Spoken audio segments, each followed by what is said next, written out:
much is this?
Alright, internets, one moment.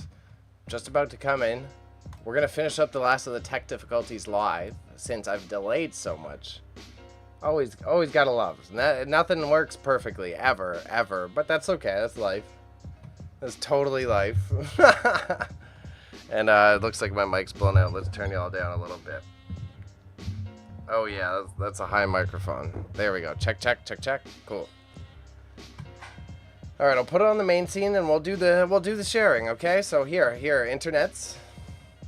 Come on, where's my webcam?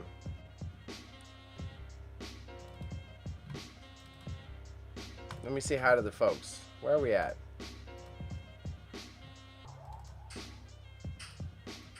There we are.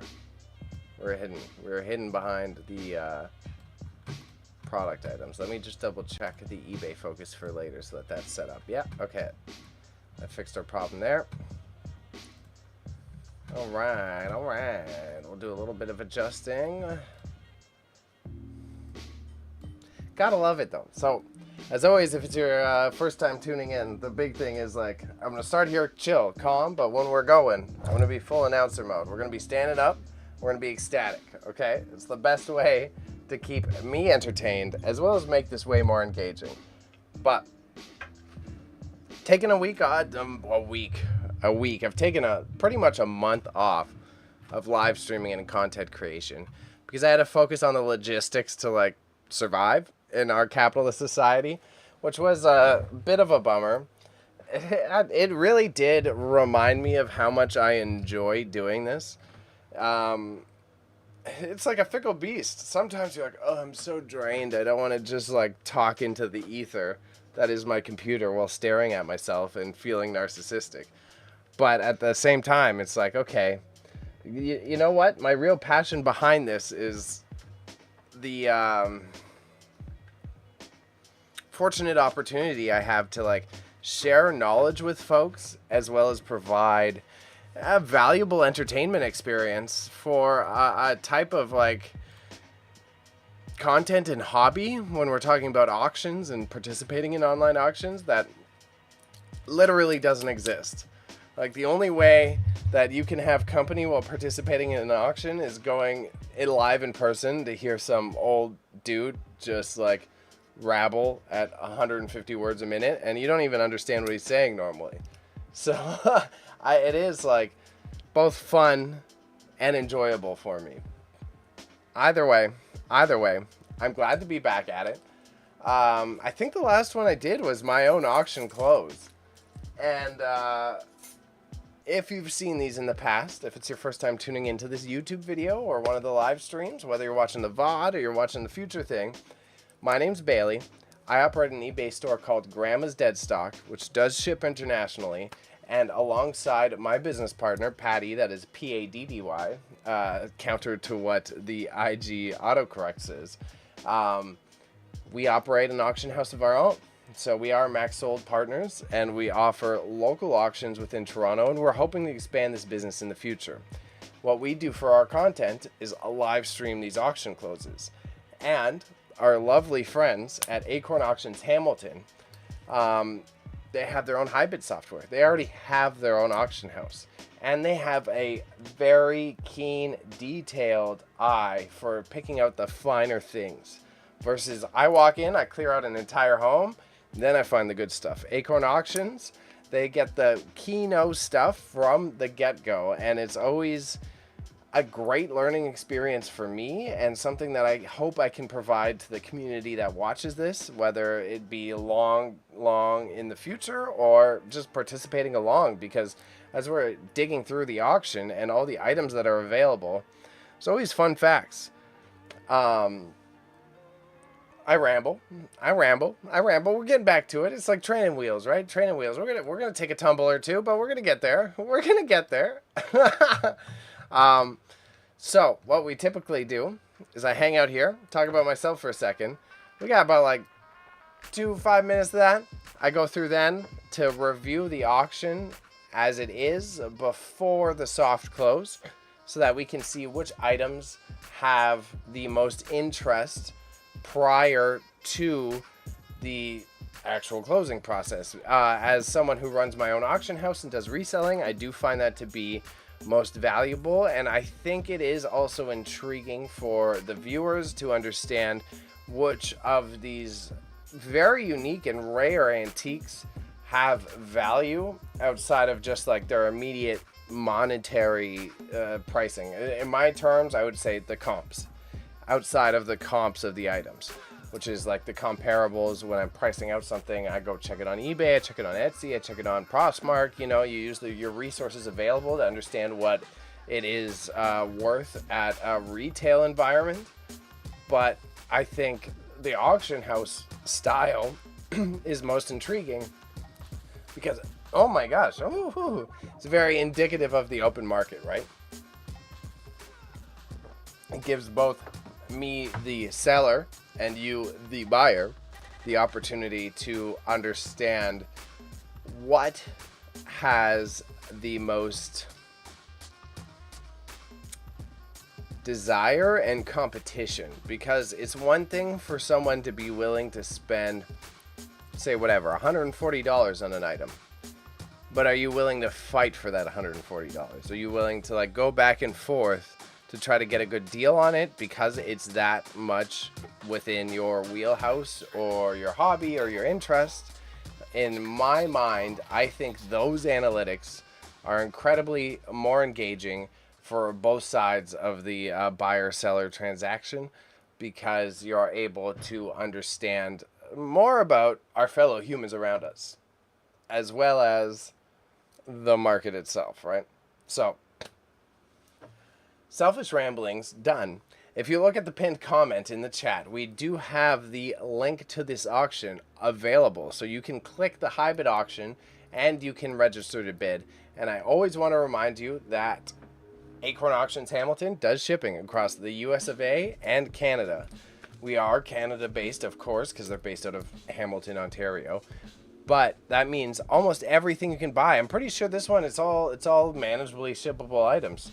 So a lot of it that you're going to see today, you can purchase no matter where you are located. And I forgot to change the gosh darn date on my cover image, but it is too late to fix that now. May 6th. It is not May 6th. It is August 12th. So thank you very much for tuning in regardless of that. I can be humbled to my own errors. And on that note, I had technical difficulties. My phone's been giving me a gosh darn headache, okay? There's always like something tiny going wrong with my phone. In this case, because I do so much product documentation on this bad boy, I previously had my own photography and videography studio. It's a whole other ramble I'll spare y'all from. If you want to learn more about that, I've probably mentioned it a million times in my streams. But I previously was a professional photographer. I would say I still am. I still feel like a professional with my camera, but it is not my primary source of income. I bit the bullet, and I just use my Google Pixel now to shoot all my products. But what that means, when I'm trying to do IG promotions, when I'm trying to get ready for an auction, my camera's just inundated, absolutely inundated with product photos that just occupy every available square inch of memory on my cellular device, and it is annoying as heck. I need to figure out a more efficient backup system. Like, I need to do it like once a month I back up my phone, but I'm already working so much that once a month feels like too long. Either way, it's my bad. But I was trying to upload the stories, and I had so little memory on my phone that I wouldn't even upload to Instagram, which is absurd. If you don't do the social medias, if you're not a social media person, it's crazy to think that, like, just because your phone memory is full, I can't even... Whatever. I understand how computers work. It's RAM, it's yada yada. I get it, but... Bruh. Just make my life a little easier. Come on, Google. I thought Google was supposed to solve all my life problems. I thought you were supposed to be the ones that just, like, fixes everything for me, and then I don't have to worry about it. So, I am just reposting the story right now. I am going to add Acorn Auctions to it so that they can share it when they are ready. The lovely duo behind this platform had a previously very, very successful auction, and it was super cool to be able to witness and participate. You can see this on my YouTube channel, and I do simulcast. So I am on Twitch, I am on Kick, and I am on the YouTube all at once. So if you see me looking at other things, I've got a nerdy setup here. I got the 3 monitors, I got an extra chat window here, I got all of my backup stuff, and we are looking at the items right here. So as I explained, we're going to review the catalog at the moment, and we're going to switch the windows. Okay, so you ready for this? Dark Reader does work here, so I'm not going to burn your eyes out, which is equally as pleasing for me. Being stuck on just a bright white window as you're trying to do all this announcing, my god, I feel like I just sat an inch away from the television for like 10 hours. We are at 737 YouTube subscribers, which shout out to Acorn Auctions Hamilton for supporting me from the get-go. They love this concept. We've been doing it the entire year, and I've been very much enjoying participating. It has been inspiring to see, like, bro, we started at like 200 or something like that. It was like 220 when I formed this agreement with Acorn Auctions to stream their auction live closes. And it has been an honestly inspiring process. Now, I don't expect to get like mega wealthy, uber rich from YouTube, but the thing is, the closer you get me to monetization, the closer we get to making money through YouTube, the more of this innovative, unique, and very fun content style I can produce on a regular basis. Because since Bebe needs to run a regular business, Bebe ain't got time to edit YouTube videos. So as soon as this YouTube channel is monetized, we pay in a YouTube editor. And then even this video you're watching now, right? This is going to end up being like a 3-hour, 4-hour long live stream. If I can cut this down to 20 minutes, 30 minutes, it's cool. It's good content. It's something you'd watch on television if it was like a decade ago. So the idea is the closer you get me to being monetized on YouTube, you're not only like contributing to me creating my long-term vision, everything we're seeing here is going to be way more digestible, way more enjoyable, and I can't wait to be able to package that in a format that is easily deliverable to people who may not necessarily be fucking in over their head with live streaming content or what auctions are, right? Like, I feel I do a good job explaining it, but it's 3 hours. It's 3 hours. It's fair. It's a long time to sit down and try to, like, understand what this entire process is. So alongside that, the big note you should be aware of is hey, this is a soft close for the night, okay? So when you're participating in an auction, what a soft close process implies is that you are able to bid on an item. If there's competition coming in within the closing minute or so of the item, it will extend the amount of time you have available to bid on said item. This way, you can't have quote-unquote stream snipers or people who are just going to snipe the product out from underneath you, which is always like a big disappointment, especially when you're feeling as if you're about to win something you were looking for, and you see, that feels obvious. Especially when you really wanted something. It's about to close, and you're just like, oh, okay, it's gone. All right, I'm screwed. This way, you'll be able to have a little bit of a fisticuffs with your fellow bidders.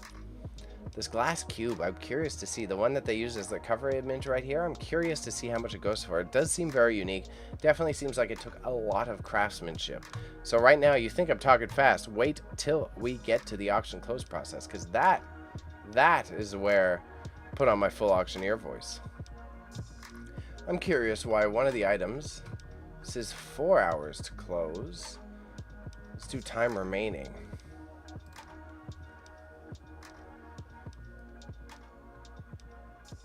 So we got an hour, 3 hours, okay.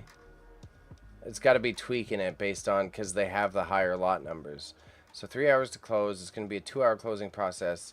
We will be done by 10 p.m. I do have a fun new work to be doing tomorrow, and I have to wake up at old man hours, and I am not excited about it, and you will probably hear me whine about it at least once or twice this stream. I have to get up at like 5 a.m., bro. I don't want to do that.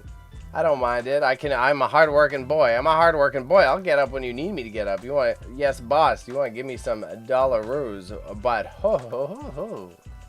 So this Marlboro lineup light up sign, as I said, we start from bid count, not highest value items. So you will see that when we are reviewing some of these items from like top to bottom, that it's not particularly based on how much it's worth. It's based on how many bids it has. So if you look at this Marlboro light up sign, it's got 23 bids, and that to me is highly important. Now, we're going to start reviewing some of these items. I will remind you, I do take a quick break at about 7:30 just so that I can recharge these wonderful vocal cords and get prepared for using my full auctioneer voice. Is a light up cigarette pack. That's a good description. I wonder how big it is. We got sizing? No sizing on this one. I'm so curious. That's great. That would work in like so many environments. That in a bar, that in a home. I like it. If it wasn't $85, I'd be bidding on it. I will be participating in some of these items if they catch my eye. I did also fix my bidding account, which is fantastic. If you've watched the last one or two, I got myself locked out of high bid, but I can't complain. I was having an issue with my credit card, and I just tried to spam it like 10 times, so very fair. Ban me. Please ban me. We've got a 14K gold heart pendant necklace, lot 122. There is a typo there. We've got lot 122. Gold heart, but I feel like that is representative without you having to be aware of it. I do wonder if it affects the SEO of the piece, but that is something to investigate in the future. So if Acorn Auctions Hamilton is listening, Lot 122, you have a small typo in it. We've got the brass and glass pedestal dish. That's a tough combo of words. 12 inches high by 14 inches wide. Great etching on the glass. Fine details. Super beautiful, actually. Well, I really like that. It is a mermaid, a siren, as it were. That is it's a really fine brass casting. No maker's mark, evidently, so this would have been a fine piece of art created by someone who's very skilled with their tools. We've got uranium glass marbles. I think we all know uranium glass is like really popping right now. It started to take off on TikTok, and then it kind of became this like massive trend for the entire reselling market, which is intriguing. I just, the longevity of it is what I am curious about. A lot of these like antique reselling trends, whether it be watches, it could be ceramics. If something, just like every other media format, if something picks up on social media and the short form content space, it gets a little bit of hype for a while and then it tends to die down. But the uranium glass is one of the ones that has been able to maintain its public desire. Royal Higer. 1973 to 1974. I am curious. We are going to look up Royal Higer pottery because, as I mentioned, Acorn Auctions Hamilton, who does ship across Canada and the US of A, has a great fine eye for high quality products. But I am always curious to learn more about the ceramics market because it's another American made one. I've been through this like a bajillion times. Higer potteries. Been through this like a bajillion times, but previously, like Corningware, Royal Albert, all of the bone china that was made as fine porcelain from the UK or China itself. They've really, the bottom hasn't fallen out of the market, but it is not nearly as desirable as stuff made in North America. And I would say from being an eBay seller, that is like an international experience, which kind of makes sense politically for the state of North America at the moment, that people would be more interested in locally made products. But the fact that internationally people are more desiring the US made stuff is intriguing to me. So Royal Higer in 1934 joined the firm to design artware sold under the name Royal Higer. The items produced in Hickman's tenure. Dundee, Illinois. Dundee, named after the town from Scotland, which my family is from the same county as. That is where they produced all of the canvas for canvas tents and the World Wars. But that is neither here nor there. Royal Higer vase. So this owl is very detailed. So the owl is separate. The owl is a separate vase. So Royal Higer, the other samples I saw had this unique like snakeskin pattern to it. So it's gotta be something about this coloration on it. So this is 1970s. It is 2025. That's like a 40, 50-year-old piece of pottery. We've got a cranberry glass pickle jar. This thing is interesting. 120 bucks. And for pickles? Antique cranberry glass pickle jar with silver-plated caddy and pickle tongs. I guess you put already made pickles in it. If you could make pickles in this, I'd be all over it. But this is definitely a serving dish. This is definitely not a pickle to make pickles dish. You know what I mean? That's stunning, though. We've got the Canadian Pacific Railway brass sign, the CPR. If you were to take a train into Western Canada, this is next to CN, right? CN Tower, Canadian Pacific Railway. We got Canadian National Railways, Canadian Pacific Railways. Need I say more? Traveling checks, also very interesting.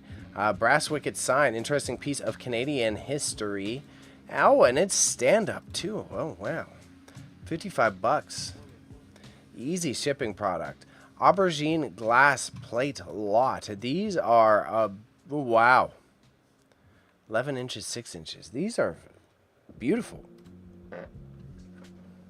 These are very beautiful. Oh, wow. Look at the craftsmanship on the bottom there.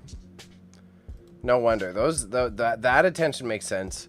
All of the top tier items, all are logistical at the moment. We've got the vintage bronze African Maasai warrior. If anything, I pass over these bronze statues that they feel like tourist traps from the early days of being able to travel the world so accessibly. So it is interesting to see which ones do draw in a higher dollar amount. That one is always catching my eye. Teak. If you know anything about lumber, hand carving, these bad boys. Teak is one of the... Let me not speak out of hand. From my knowledge, teak is one of the thirstiest woods too, right? So teak takes a severe amount of attention. I have a teak table in my living room, and I gotta oil that bad boy like at least once every 2 months. You probably usually should be doing it more just to maintain its overall structural integrity and its health. But this teak elephant, quite beautiful. I like it a lot. We did the aubergine. This Sasaki ceramics. It's oh, let me catch myself before I get myself canceled. I would presume that it is a Japanese ceramics company. Let's check out Sasaki ceramics, because I could be incorrect. Let me not be rude about that.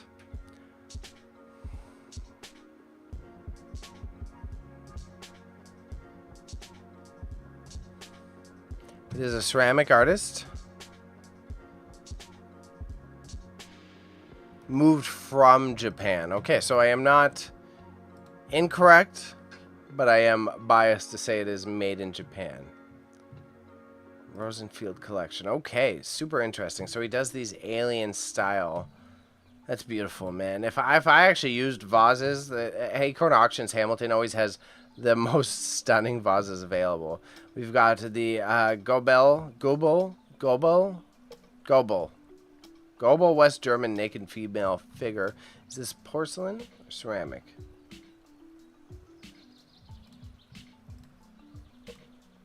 That's beautiful. You can see why this draws in attention. Let's get away from the suggestive clicks. That was not my intention. We've got the paperweight octopus, which is cute. Oh, this Pittsburgh glass pigeon blood dish. Holy crap, that is so cool. The octopus, just cute octopus. Hand-blown vintage paperweight orb. I love these paperweights, but as another thing, as a seller myself, I've got so many cute little knickknacks already. It's like, man, I want the octopus, but I don't need the octopus. Pittsburgh glass pigeon blood dish. That is like the optimal combination of syllables that my speech impediment kicks in. Pittsburgh glass pigeon blood dish. I have issues with like SH, TS, and double S's. So it's like, if I wasn't trying, it'd be like Pittsburgh glass blood dish. I have to like focus to say that sentence. That is wild. That's so beautiful, though. I really love this piece. That is a very unique and cute piece. Early 1900s Pittsburgh glass beaded design in pigeon blood. I got to keep that in mind. If this is what pigeon blood color is, love it.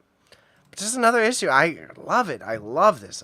It's adorable. It's cute. It's stunning. It's a staple piece.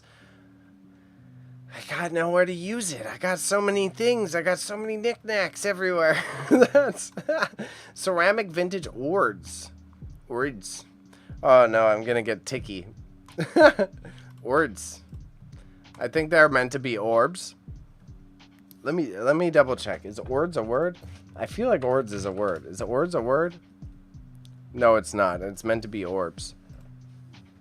So we've got a small typo again. We've got the heart and the ords as our typos for the day. Again, beautiful, beautiful glassware. I find so many of those pieces, and I'm like, I wish people would appreciate them for what they are. And it's good to see that we're at $13, 7 bids. That's pretty good. Blue and white floral motif lamps. Indicative of a couple different cultures, ceramic style. It is a 1960s table lamp with a creamy white glaze and gold accents, tested and works well. Italian satin glass vases. Do we have any further details of the stamps? No, we don't. I do love the painting work on it. Very beautiful.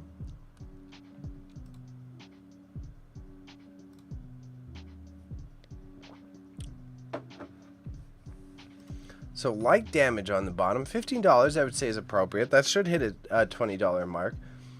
Resin 3D art. Vintage 3D resin art is interesting. Sticker on back. Handmade in Canada. Mizzy Crafts Limited. Oh, it's 3D too.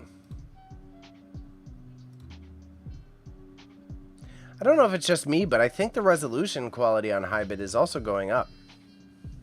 These images are way higher resolution. Handmade in Canada by Mizzy Crafts. I like that a lot. $22. Makes sense why that's standing out a little bit. We have the PY Pear Teapot. Onyx Panther. Animals.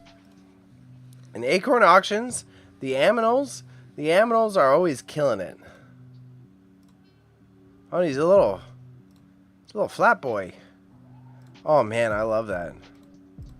But where would I put him? But I love that. That's so cool. I wonder if he's meant to hold anything in his tail with the way it's formatted. Oh no, it's a sideways tail. It's just the way the photo was taken. That's so cool.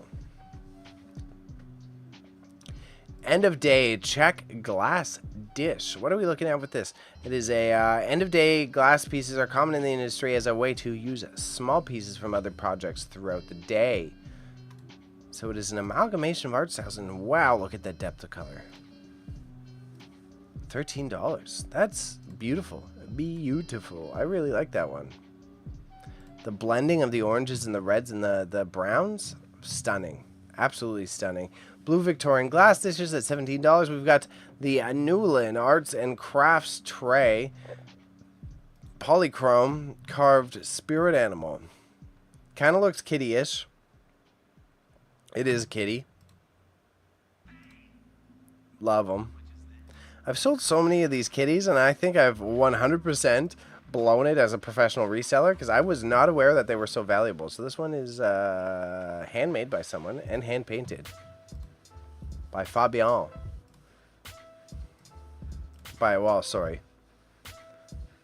Filippo.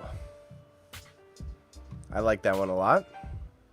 What else are we looking at? Bohemian Crystal Vase at 12 buckaroos.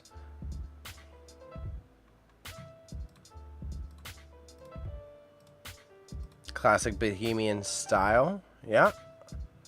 That's cute. I think this one would work in a modern kitchen. This is a good, like, multi-generational piece, I would say.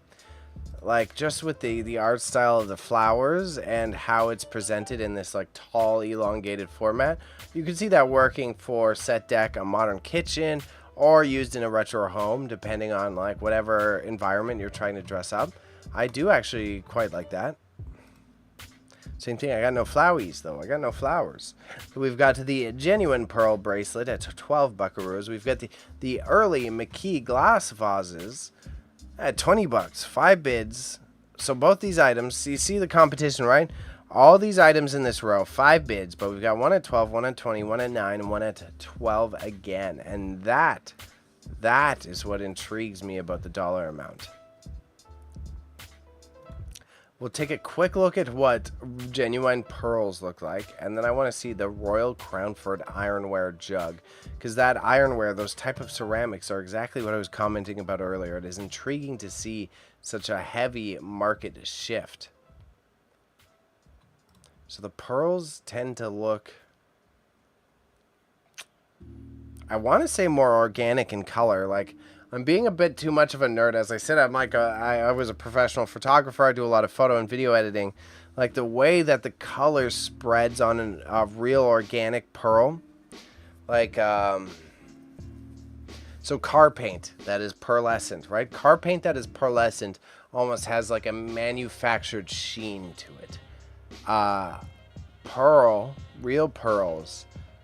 There's oranges, there's reds, there's purple, it's blue. It's got like such a wide spectrum of color. If you were to like zoom and enhance, see if we can do this here. No, it's not going to work.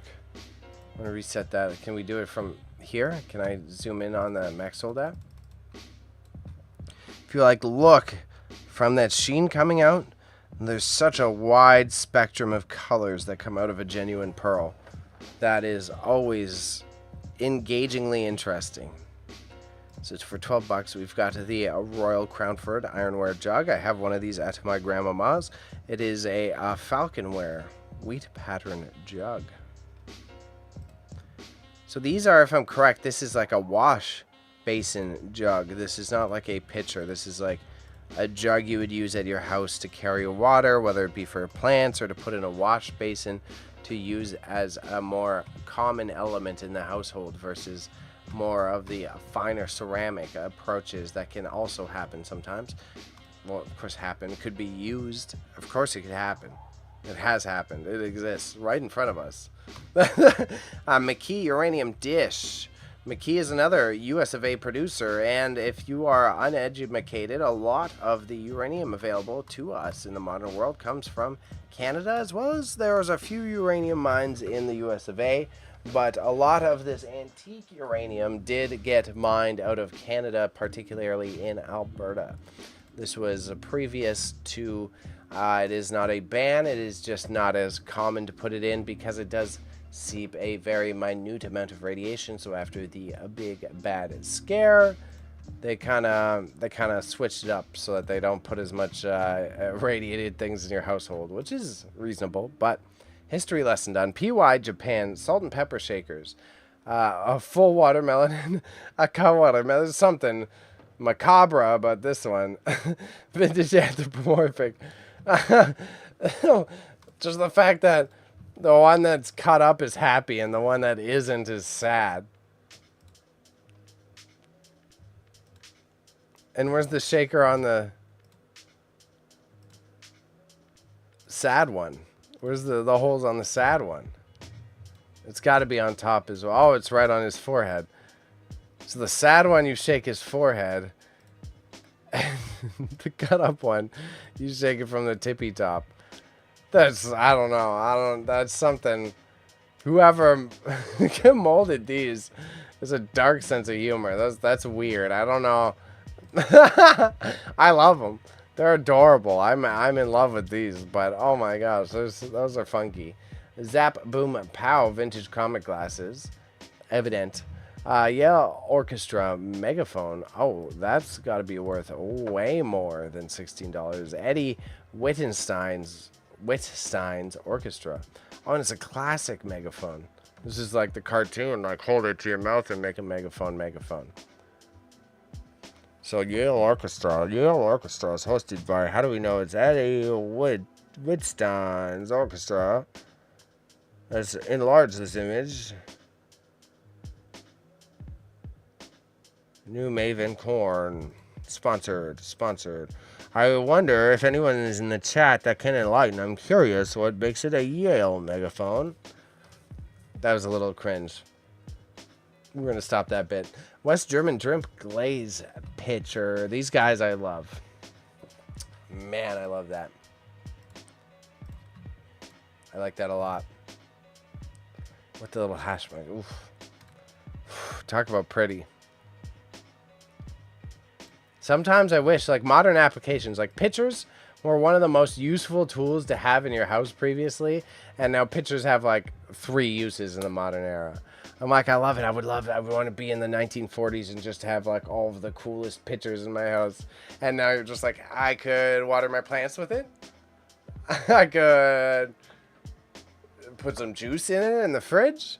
Like, back then it would be like, okay, I need a water pitcher to pour the agua. We could put this liquid in it. We can have the juice available. We could put our detergents in it. We could put olive oil in it. We could put.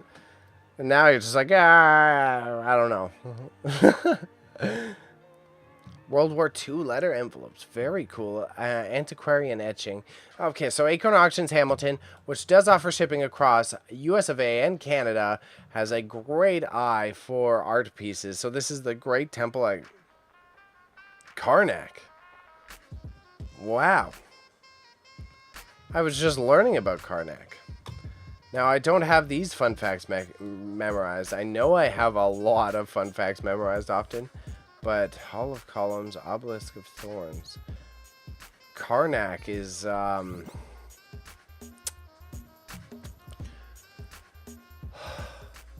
one of the pharaohs that built the earlier pyramids, not the three great pyramids, also built the Temple of Karnak as pictured here. I would be going too off track, but this Temple of Karnak was also seen as a much of a engineering revolution as the original pyramids were. And I say the original, that is also me misspeaking, but something that is a fact that not many people know because you're too antiquated with just like the buzzworthy photos and topics, is that there's way more pyramids in Egypt than just the big three. And a lot of them are still standing and you can still adventure inside them. And a lot of architecture still exists from that period, which is massive. The next like longest standing architecture of that era would be in Syria and modern day Iran, some in Turkey, but then we're getting a little political. It's in Turkey's modern lands that are kind of contested by its different groups, but like obviously if you listen to the good old toxic Joe Rogan, you would have heard about Göbekli Tepe. There's a lot of different cities around there. The classic, very sad to see through the Syrian war, Aleppo is one of the oldest cities in the world, and it has such stunning architecture that was still standing to this day that has been unfortunately destroyed by the bombing in the past decade. But if you ever want to geek out, Google the history of Aleppo. That's a fun one. World War II letter envelopes. Speaking of history, very cool. Kind of want them, would have no purpose. Canadian National Hotel jug. And oopsies, I did the direct click. I'm going to have to backtrack after. Canadian National Hotel, early piece of Canadiana, silver-plated insulated jug used by the Canadian National Hotels and bearing their etched logo. Once again, jugs, pitchers. So it's Canadian National, so this would have been the railway line. The railway line also owned hotels. Think of the Wild West. Think you watch old westerns. The railway lines owned a lot of the hotels in those small towns because then they could double up on the buckaroos. And it looks like the bidding's gone up because the order has switched now that we have refreshed. And it looks like some of those cooler items I've been commenting on are getting bumped up here, and that is exactly what we like to see. And I want to notify everyone I will be taking a break in 5 minutes just to recharge my voice before we go full announcer mode here. So about 5 minutes, we're going to step away, we're going to come back, and we will come back at the latest, 7:45. So we will be here with y'all as the auction starts to close. Again, my name's Bailey. This is what I do on a consistent basis. I host my own auctions and I do my own auction live streams. But what I enjoy very much alongside that is working with this auction house particularly, and that is Acorn Auctions Hamilton. They have a great eye for finding high quality antiques and collectibles that is definitely better than mine. And every time I host these live reaction streams with them, wow, do I learn a lot. Now, maybe, I added some emphasis there, but all the words are immensely genuine. This etched crystal paperweight is the one that I keep getting as the cover image for their auction, so I am so curious. It is a heavy, solid piece of crystal that presents a 3D version of itself at every angle. Holy Rapunzel, that's very cool. Oh, so I presume with the edge, too, you could probably balance it on an angle, eh? And did I just say holy Rapunzel? Or holy Rapunzel? Holy Rapunzel is a pretty good on-the-spot pickup. And everyone, again, I did, as much as Acorn Auctions Hamilton took a little breather during the summertime to regather themselves and take a well-deserved break and consolidate everything so that they could bring you this amazing auction, as well as if you check their main page, there's a couple more available. I did myself equally take a little bit of a breather for the past month, about a month and a half in terms of content creation, because if you've been watching my personal stories on my Instagram, I have been busting my behind to make sure that everything's ready to go. Fortunately, it was well worth it. All of my analytics are working. My eBay store is functioning fantastically, which you can find my products on at grandma's underscore dead stock on the eBay platform. But I stabilized that. I applied a couple new business tactics. I've completely amalgamated all my products into the same warehouse we run the auction out of. So my entire working method is way more congruent and fluid now. And on top of that, I secured a part-time job on weekends. So we're about to have 4 years of incredibly hard work, and I am ready for that vision. But the stream isn't about me. It's about all the cool things we're looking at. And it looks like they had a lot of these polychrome figures. The little rat. Oh, the little rat. Oh my god, I want the rat. Oh my god, I want the rat. Oh, I want the rat. I want the rat. I'm putting a small bid on the rat. I'm not going over $10. I'll put $8 on the rat. Give me a rat bid. I'll let someone beat me out for the rat, but I want the rat. That is so cool. I want the rat. Got crystal necklace. Cat print is also intriguing. It looks literally like a painting that my grandfather painted. Considering I have my grandfather's painting, I don't want this one, but super cute. As they said, by Gerard. Wenday Fine Prints, size 8x10. Art Deco linens, encyclopedia style books. Are they encyclopedia? That is what makes me curious.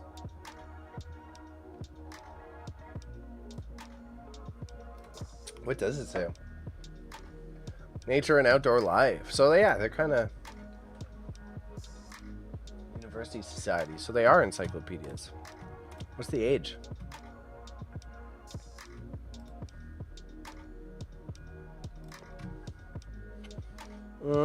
Judging by the print quality, this has to be earlier 1900s. Has to be 1920s, 1930s. Print quality is too good. The spines, I think, are made to look old. The print quality is way too good. Unless I could stand corrected. Maybe they are very old, but they would have been very expensive to create. A pickle lunchbox. Well, I'm sorry to tell you, pickles aren't yellow. It kind of looks like a peanut. Acorn literally says it in the chat. In their description. Sorry, I was looking at the chat as well. Pickle. Yes, I said pickle, not peanut, even though I'd bet this is a peanut. Obviously, I'd be wrong. It looks like a peanut. That looks like a peanut. That's jokes. I like that one a lot. Wood carved art piece. We've got the Lota Holy Water brass pot. The Sessions drop octagonal wall clock. I added the octagonal. It is just an octagon. Schoolhouse wall clock is made by Sessions and made in Connecticut. Comes with a key. Oh, to open the dial to turn that bad boy. Let's look at the interior. Oh, it's even got the weight on it. So this is kind of old. Yeah, tough to read the date. Definitely someone refinished it. That's stain put over that label, which is always unfortunate. People in the 70s probably refinished it thinking it was going to be a great idea, and then they ended up damaging this wonderful antique. But let me not say it as damaging, but they tarnished the artisanal quality it presents. Art Deco egg cup. Oh, I got too many egg cups. I want all the goofy things. Oh my god, I want that. Is that an alligator? Boy, are these ever charming. They're both bunnies? Oh, it is a bunny. Oh, bunny eating the eggs. Oh, I want it. Sterling bracelet, sterling necklace, sterling turquoise. Let's look at the sterling necklace. And I'm about to take a break. Oh, man, did I miss this format. I am just enjoying myself far, far too much. Taxco, Mexico bracelet with inlaid abalone shell. That's what it is. I was curious what this design. That's a very finely cut abalone.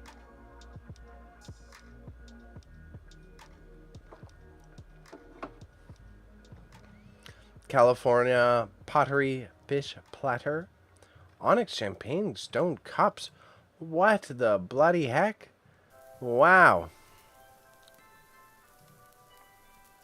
Wow. Got way too many cups, but I want them. but I want them. Wow, those are beautiful. Those are beautiful.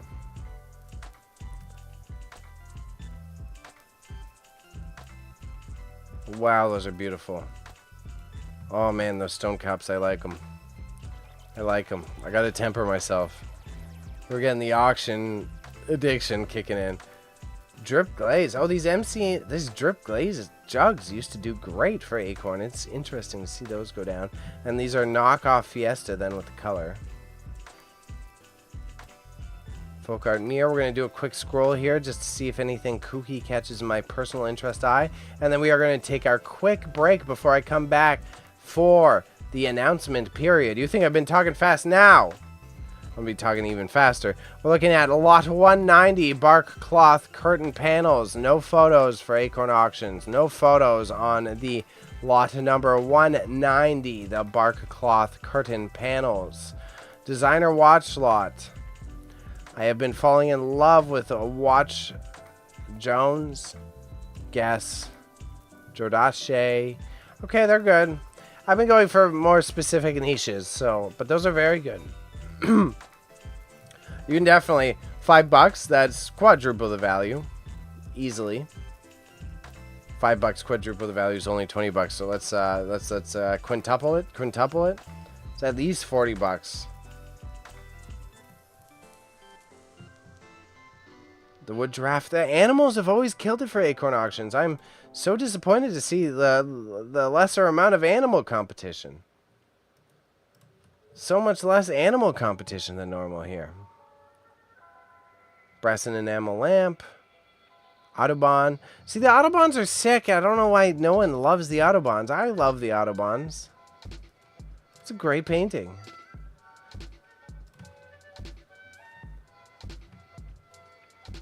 Carved duck. Turquoise necklace. Victorian porcelain rose. Crockery. Woven fabric, bracelet lot, insulators. Yeah, the insulators, every antique dealer I know says these insulators are worth money, but I myself have struggled to sell these insulators. I don't, maybe it's a weird trend. The glassware is a highly good quality. The antique tool lots. Ooh, antique tools. Antique tools. You're talking to Bebe about antique. We got antique tools. There's antique tools in this.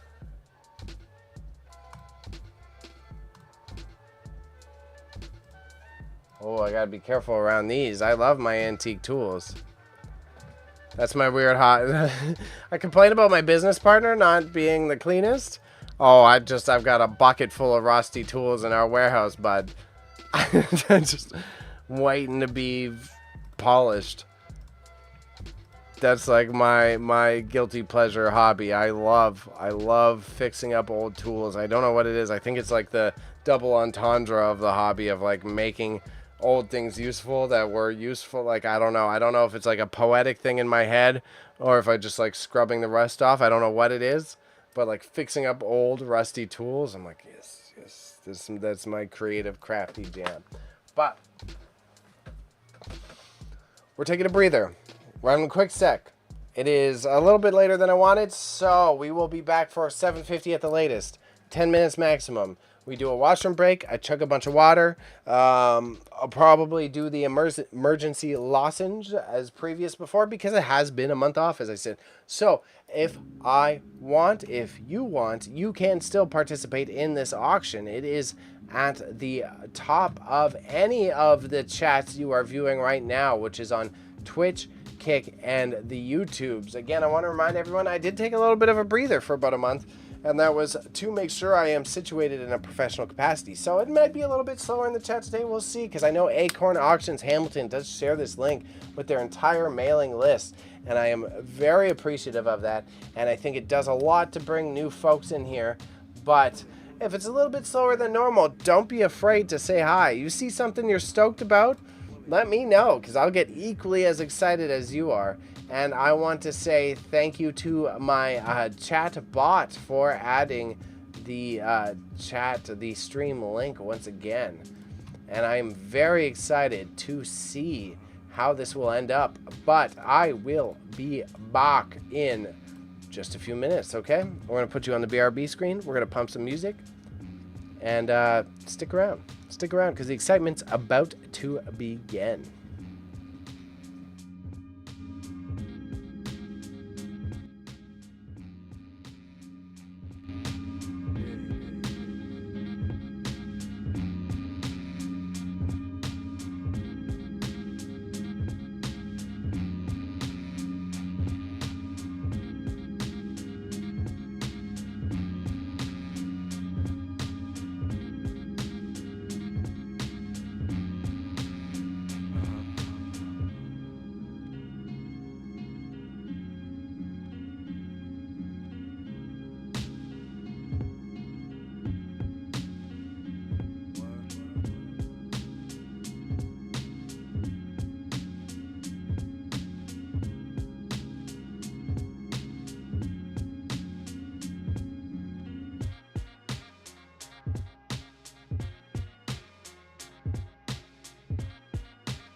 All right, everyone, I'm coming back. I'm coming back.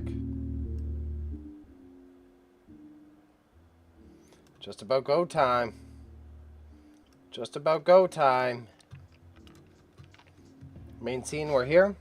Announcer, stance, prepared. Let's turn the light down just a touch. A bit dimmer, so I'm not so pale. Yeah, we're not too pale. We're doing okay here. Do a quick button up. And we're ready. We're ready for professionalism, all right? I got the lozenge in. I got some lozenges. We're about to get going. Let's put this auction up to closing soon. I want to remind everyone, soft close process. So we have 7 minutes till the first item begins to close. We are looking at the 1960s modernist seagull art piece. So before I go full spam mode, again, my name is Bailey. I do own my own auction house, and I do own my own eBay store that goes under Grandma's Dead Stock. And the auction house I run alongside my business partner, Patty, of Patty's Pop-Ups. That is Paddy. The auction house we are collaborating with currently to host this is Acorn Auctions Hamilton. They are a lovely, inspiring duo that I would say are very much more skilled at picking out the fine products than I am. So this live stream is both a learning process for me, as well as I'm hoping an educational process for y'all to be able to understand a bit more about the antique market, as well as have some company during the live closes of these auctions. Because sometimes when you're participating in an online auction, it can be a bit lonely as you're sitting here just like anxiously bidding on items, hoping that you're going to win. My ideal here is that you can drop in the chat, you can ask me questions, you can ask me to check out a lot item. We can get excited together as these items close for increasingly more money. Many. But, sorry, that Mr. Krabs meme, has been stuck in my head. I'm too terminally online. I've been watching way too much YouTube. So, just every time I say money, I'm just like, many. But, I digress. It's been a fantastic experience so far, and I'm very excited to see where this goes for the evening. I think I usually did it on my hip. Yeah, we did the mouse on the hip, mouse on the pants. Yeah, let's get the phone out of my pocket, and I think I do mouse on the pants. Pants mouse. Which would be a horrendous... Yeah, we're pants mouse. Okay, so we'll switch the scenes. We'll go to the eBay focus, which is the name for my scenes. Because when I'm back to streaming, you will see that about once a week I do live stream my entire process of listing my eBay items. And this lovely high bid platform, lovely seems to be my word of the night tonight, but this high bid platform is very interactive in how it allows you to participate within the auction.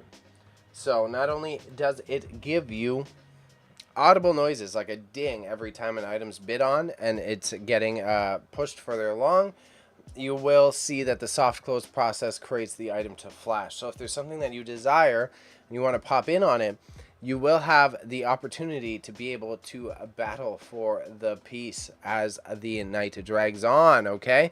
So soft close does begin at 8 p.m. The auction should close for about 9:30-ish, 9-ish, we will see. But nonetheless, I think it is about time that you guys either favorite / watch list the items that you do enjoy and or get your bids in before it's too late. It is always a great experience doing these auction closes, and I am more than excited to see how it goes tonight. Okay? So, if you are watching alongside me, you do want to hit the what was the tab? What was the tab? The live catalog tab on the 3-year anniversary vintage and antique auction, and you can see this auction link in each of the streaming platforms. So I am on Twitch, YouTube, and Kick. So if you're watching this in the future, you are able to participate on any of the streaming platforms, okay? It's a big thing for me to make this available to anyone and everyone. Now we have 3 minutes, so it's time to get your bids in. It looks like we've got a couple items drawing in some competition. A lot of the interesting glassware and porcelain pieces to start off. The Drip Glaze pitcher from West Germany, and the Royal Hager vase, which had a $30 bid, is our next highest item coming up after that. And Fiesta. Fiesta seems to be just doing gangbusters. That is an old man term. Let's not say gangbusters, but it seems to be doing great so far. That ding you hear, that ding means a bid was put in, okay? So if I'm dawdling about, sometimes it's hard to see, so I can't guarantee which item that bid was placed on. I think it was placed on the Empoli Italian pedestal and candle holder.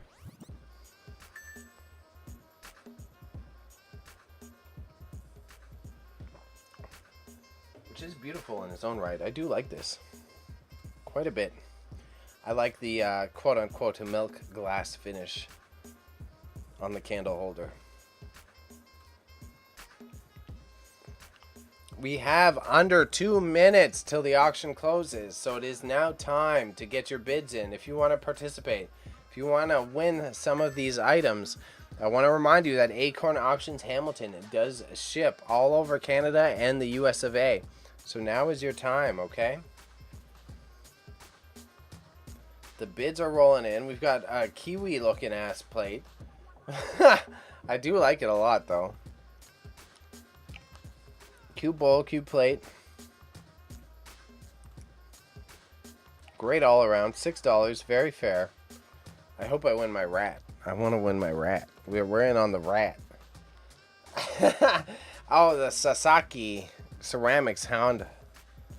I was getting ahead of the vase pronunciation. The hand vase, as it were. We're creeping in on the closing time. Very excited. Again, everyone, the link to participate is posted, pinned in the chat of each of the platforms that we are on. Okay? And I am on Twitch, I'm on Kick, I'm on YouTube. And Acorn Auctions Hamilton is hosting this, and they do it on a very consistent basis, typically monthly. And if you check out their main page on HiBid, which you can click at the top of the page here, you will see their upcoming auctions. It looks like we've got 30 seconds left on the Modernist Seagull art piece, which is a fun and intriguing piece to start out with 3 bids at $8. It does have some competition coming in, as well as lot 5, the pressed glass dish, about to go for 5 buckaroos without any competition, and that is the most beautiful, subtle blue that I think I have ever seen in my life. It's made in Sweden. I really like that a lot. It looks almost like a enamel color. That's a very subtle shade of blue with the MCM drip glaze lot getting another bid at $7. Someone wants the kiwi plate. Thank you, chatters, for actually paying attention and getting in on the auction. That drip glaze lot with the kiwi plate is very unique and cute. We also have in a minute closing the carved black onyx lovebirds who got a bid as we're talking about it. This is what we love to see, and this is what makes it exciting. I really enjoy the process of hosting these live auctions when you guys are getting as stoked as I am. So we've got the carved black onyx lovebirds. Where are they from? They are vintage and a great display of craftsmanship. These guys, yeah, those are cute lovebirds. Whoa, with the cute demonic eyes, with the bright red eyes. Yo, that's you got a goth partner, you got to send it off to them. The Empoli Italian pedestal candle holder and vase, I'm pretty sure just got a bid as we are creeping in on the closing time of the entire auction. So if you are interested in that, I would highly recommend jumping in because you've got 45 seconds left. The milk glass style of this candle holder was very interesting, especially considering it is not a milk glass. Like, look at that hard but soft white on this candle holder here. It's truly inspiring, and it got another bid. Okay, bidders, this is exactly what we like to see. All the way up to $7. So the soft closing process has extended this item, and now we are looking at lot number 9. Oh, we're getting bids on all of the upcoming items. Previously, the Murano style blue bubble glass art did not have any bids, and it just got a bid. This little dish, it looks like something from an alien world, is getting some competition. Made in Sweden, it says. And the highlight piece that I saw in the image for the auction previously was this etched crystal paperweight going at 8 buckaroos with 3 bids. This thing is destined to get some more bids coming in. Heavy piece of solid crystal with the 3D version. I think it even sits on an angle due to its flat surface, and it did get some more bids, y'all. Oh, who's getting stoked alongside me? It seems like many of y'all are. Wow. That is so cool. I love it. I love it when we're participating together. So the soft close process has been successful. We've got a couple items that have been extended, both from their base bids of starting at 0 to others getting some jump ups.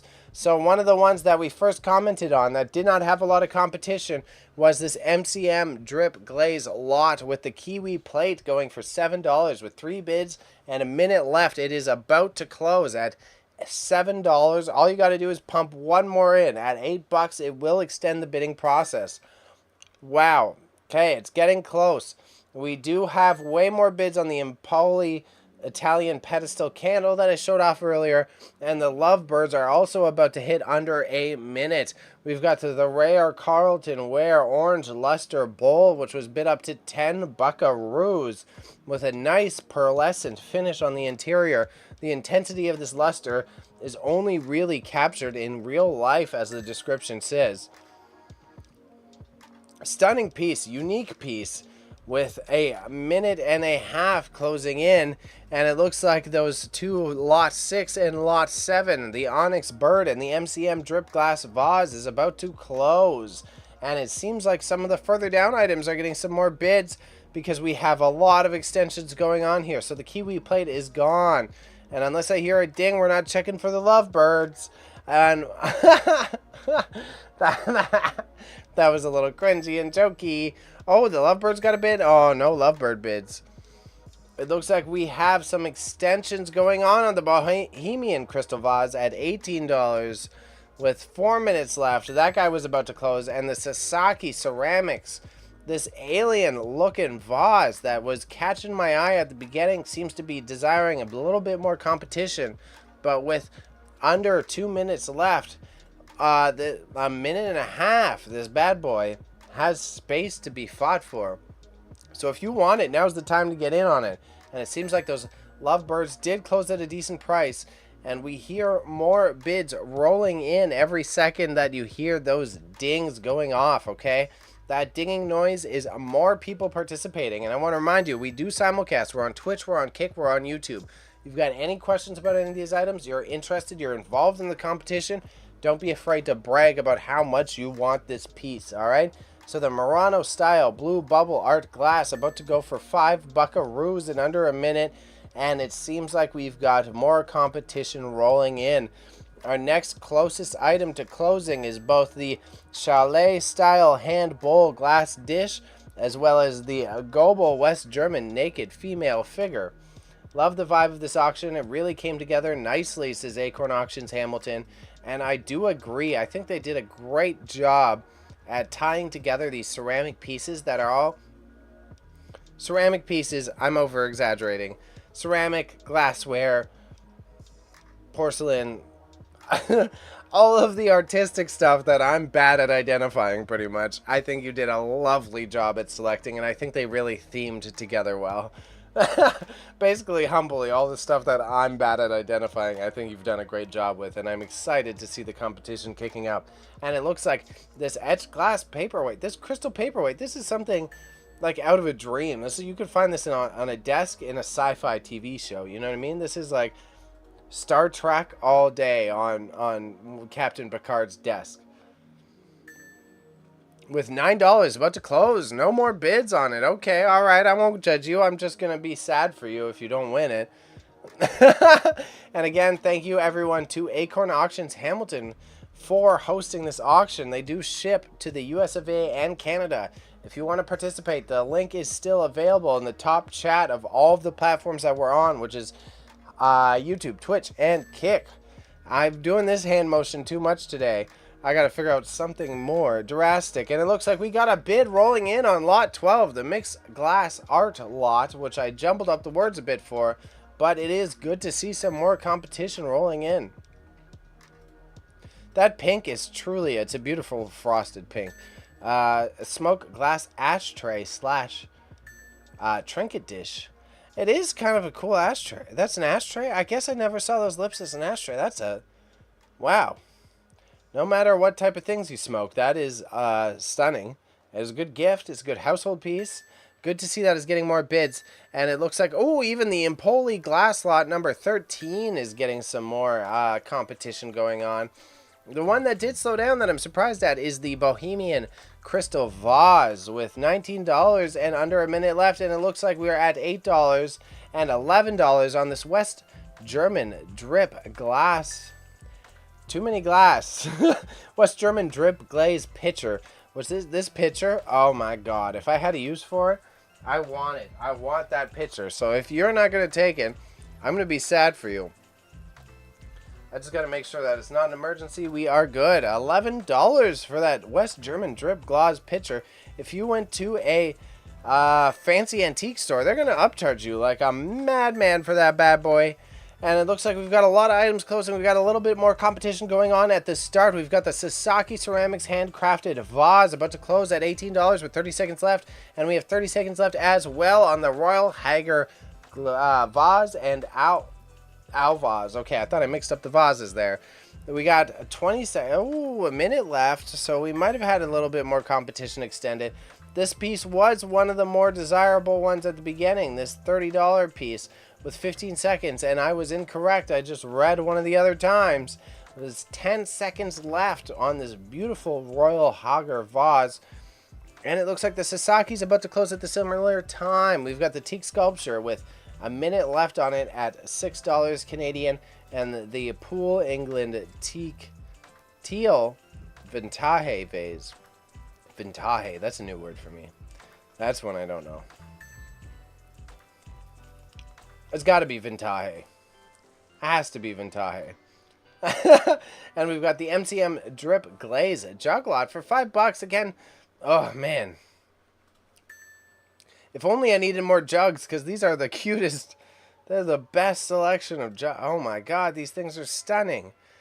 Man, again, you go to any antique store, these things are charging you an arm and a leg. You're getting $5 as a steal. I want to see more bids on that piece. And the mixed glass lot is going with the cool pink ashtray for 8 buckaroos. It is intriguing to see a lot of the competition going today for glasses. over the vases and the pitchers. The pool did get extended. We've got vintage German planters. Oh my god, with 30 seconds left. Look at the detail on that. The brown one? I can't even call it brown. It's such a beautiful color tone. About to go. I'm about to have a big sneeze, so if you see me jump off, yep, it's coming.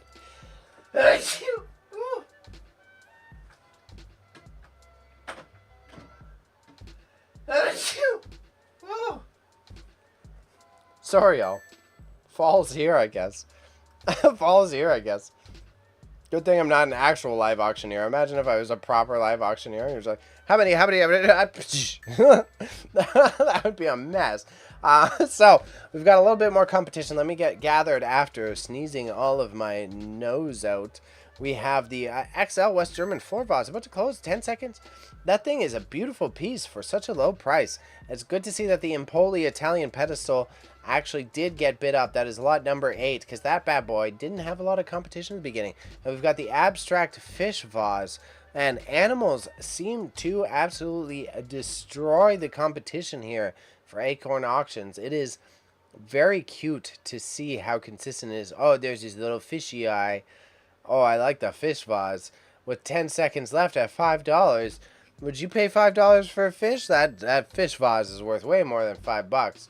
But all right, good steal for whoever loves fishies. And it looks like we've got our big hitter coming up. We've got the Fiesta Cobalt Vase. As we've identified in our pre-show, the Fiesta pieces are the ones that are going for big prices as of late.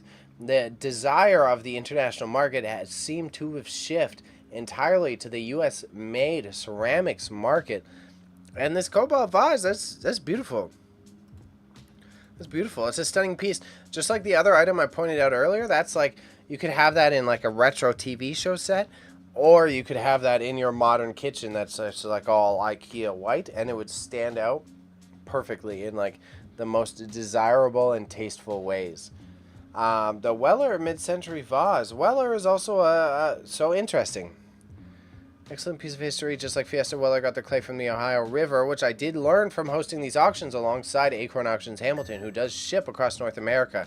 So it is intriguing to me that it is definitely brand-based, because that Weller vase, Weller did well in these auctions previously. Oh, a ceramic raccoon. I'm sorry. Oh, look at the raccoon. Oh, I love him. I love him. He looks like a little red panda.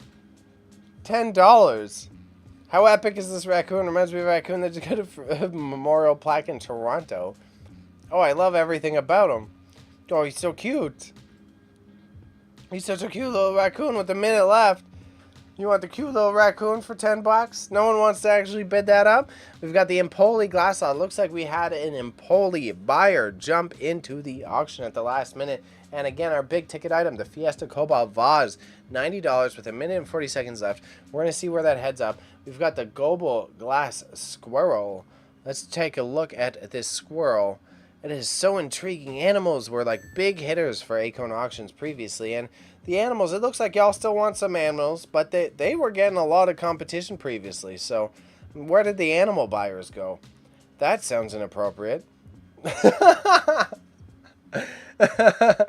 got the Jadeite Uranium Bud Vase. Again, we all know how popular uranium is nowadays, and this is what you can see. This is like the nice iridescent green that it has. I think iridescent is a word. If not, it's iridescent. But I think iridescent is the past tense of iridescent. We've got the rare. Oh, yeah. Rare Carlton Ware Orange Luster Bowl. Rare and then Carlton. My brain wanted to say rare. We got that closing for $15.05. So that's good. I'm surprised at the Fiesta Cobalt Vase with 19 bids and $90. Two nines with 29 seconds left isn't closing for a higher ticket amount. I thought there would be a lot more competition at the last minute. We've got the blown glass orb, which is pretty cute. Pretty cute, about to close. We've got the vintage paperweight God bless our home. Very beautiful. I've seen so many of these paperweight apples lately. It is so intriguing to me. I guess apples must have been a design trend at some point in the retro aesthetic. And with 4 seconds left, we've got $90 on the Fiesta vase, and it's closing at $90. Wow. The big bidders didn't want to fight at the end of the day, and I am surprised to see it on this occasion. Now, what else are we looking at? We've got the paperweight coming up. We got another bid on lot number 35, the brass candlestick holders. And we have the ceramic vintage orbs, which is definitely meant to be orbs, but my ticks are stuck on calling them ords. 5 swirl ords. They are very cool. These are sick. These are like, you could put them in your room. You could give them to your grandma. You could design your kitchen with them. Hiding these around your house, I would be like, why not put the ords around your house and then just like tell everyone to go find the swirls? Like, I think that would be fun. A little scavenger hunt for the orbs. But after those big sneezes you saw me do, I'm gonna step off mic for a second and do a big hold on. Yeah, you probably still heard that, but it was definitely not nearly as gross as it would have been if I stood right here. The teak elephant is up to $28. The elephant's getting appreciated, as well as the teak it is made out of. We have the 1960s onyx stone vase at $6, and a wood giraffe at $0.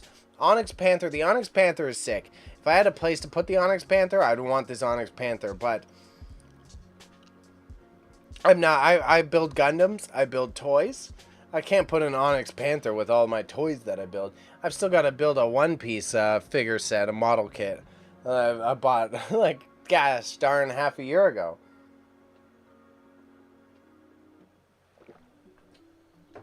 So we have a paperweight octopus about to close at $14 in 10 seconds. No more competition on that or the orbs. Okay, I got to get off that. It's a good thing that it's closing. I'm going to be saying that all gosh darn night. The Nepalese folk art mirror, I do kind of like this. I looked at it briefly when we were in our pre-show desires. What are we looking at? Hand-carved vintage temple style folk art mirror. That's hand-carved? Wow. I do like that. Again, a lot of these pieces, bro, you go to a fancy antique shop, they're charging you minimum $50.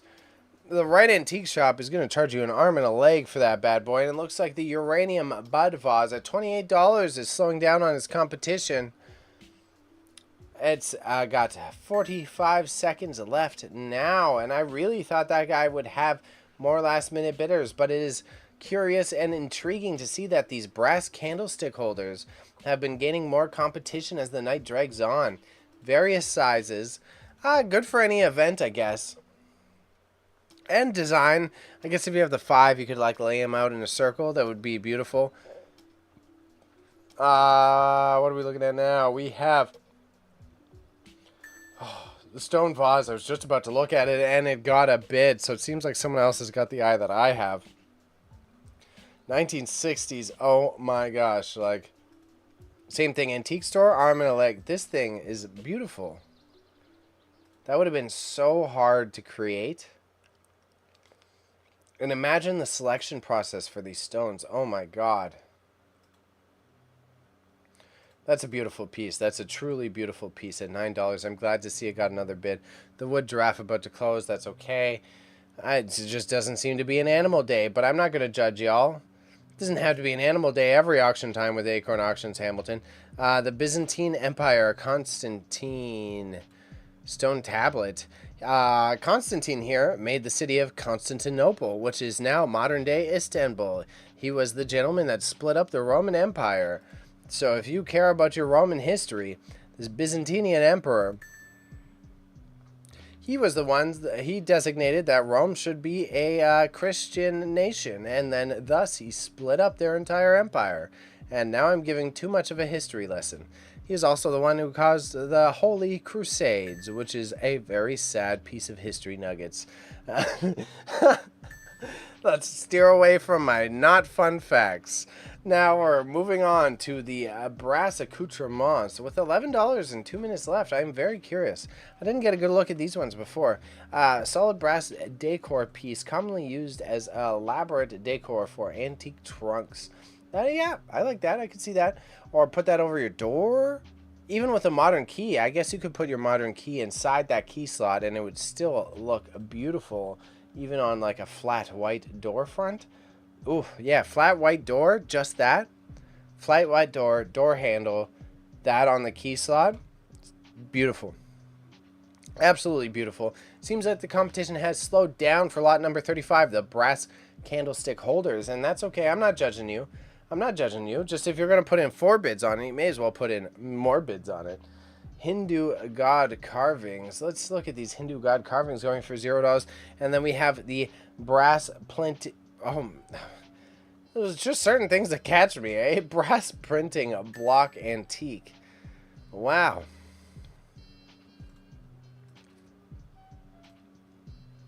Very cool. Does it have an age on it? Cleaned up and what has been stained and sealed with a wall hanger added. I really like that.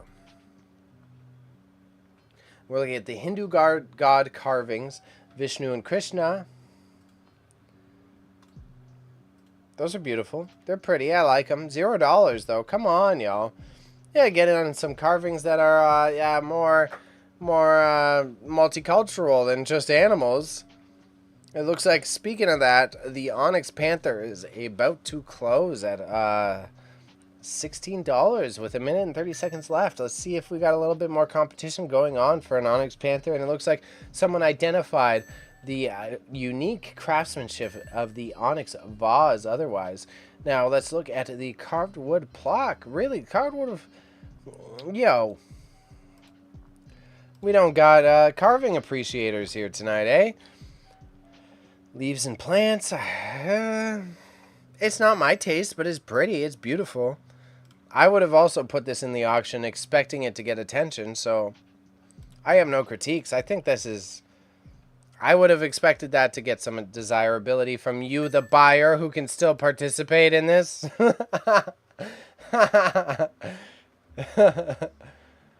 Otherwise, now we are on to the antique etched palace tongue.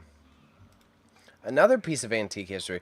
We're on to a couple antiques. We're on to a little dead zone, eh? You guys don't want things that don't hold flowers tonight, huh?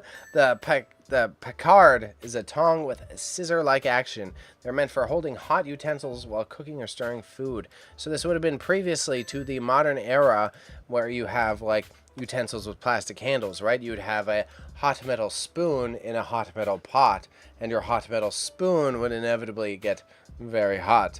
So you would have to use these pallards to be able to manipulate all of the utensils that you are using in your cooking process. So it is a very unique piece. It is a piece of history. It does seem like it's as old as it identifies as. We have the antique brass tray. I have also uniquely had issues selling brass. Oh, my Alberta accent came out there.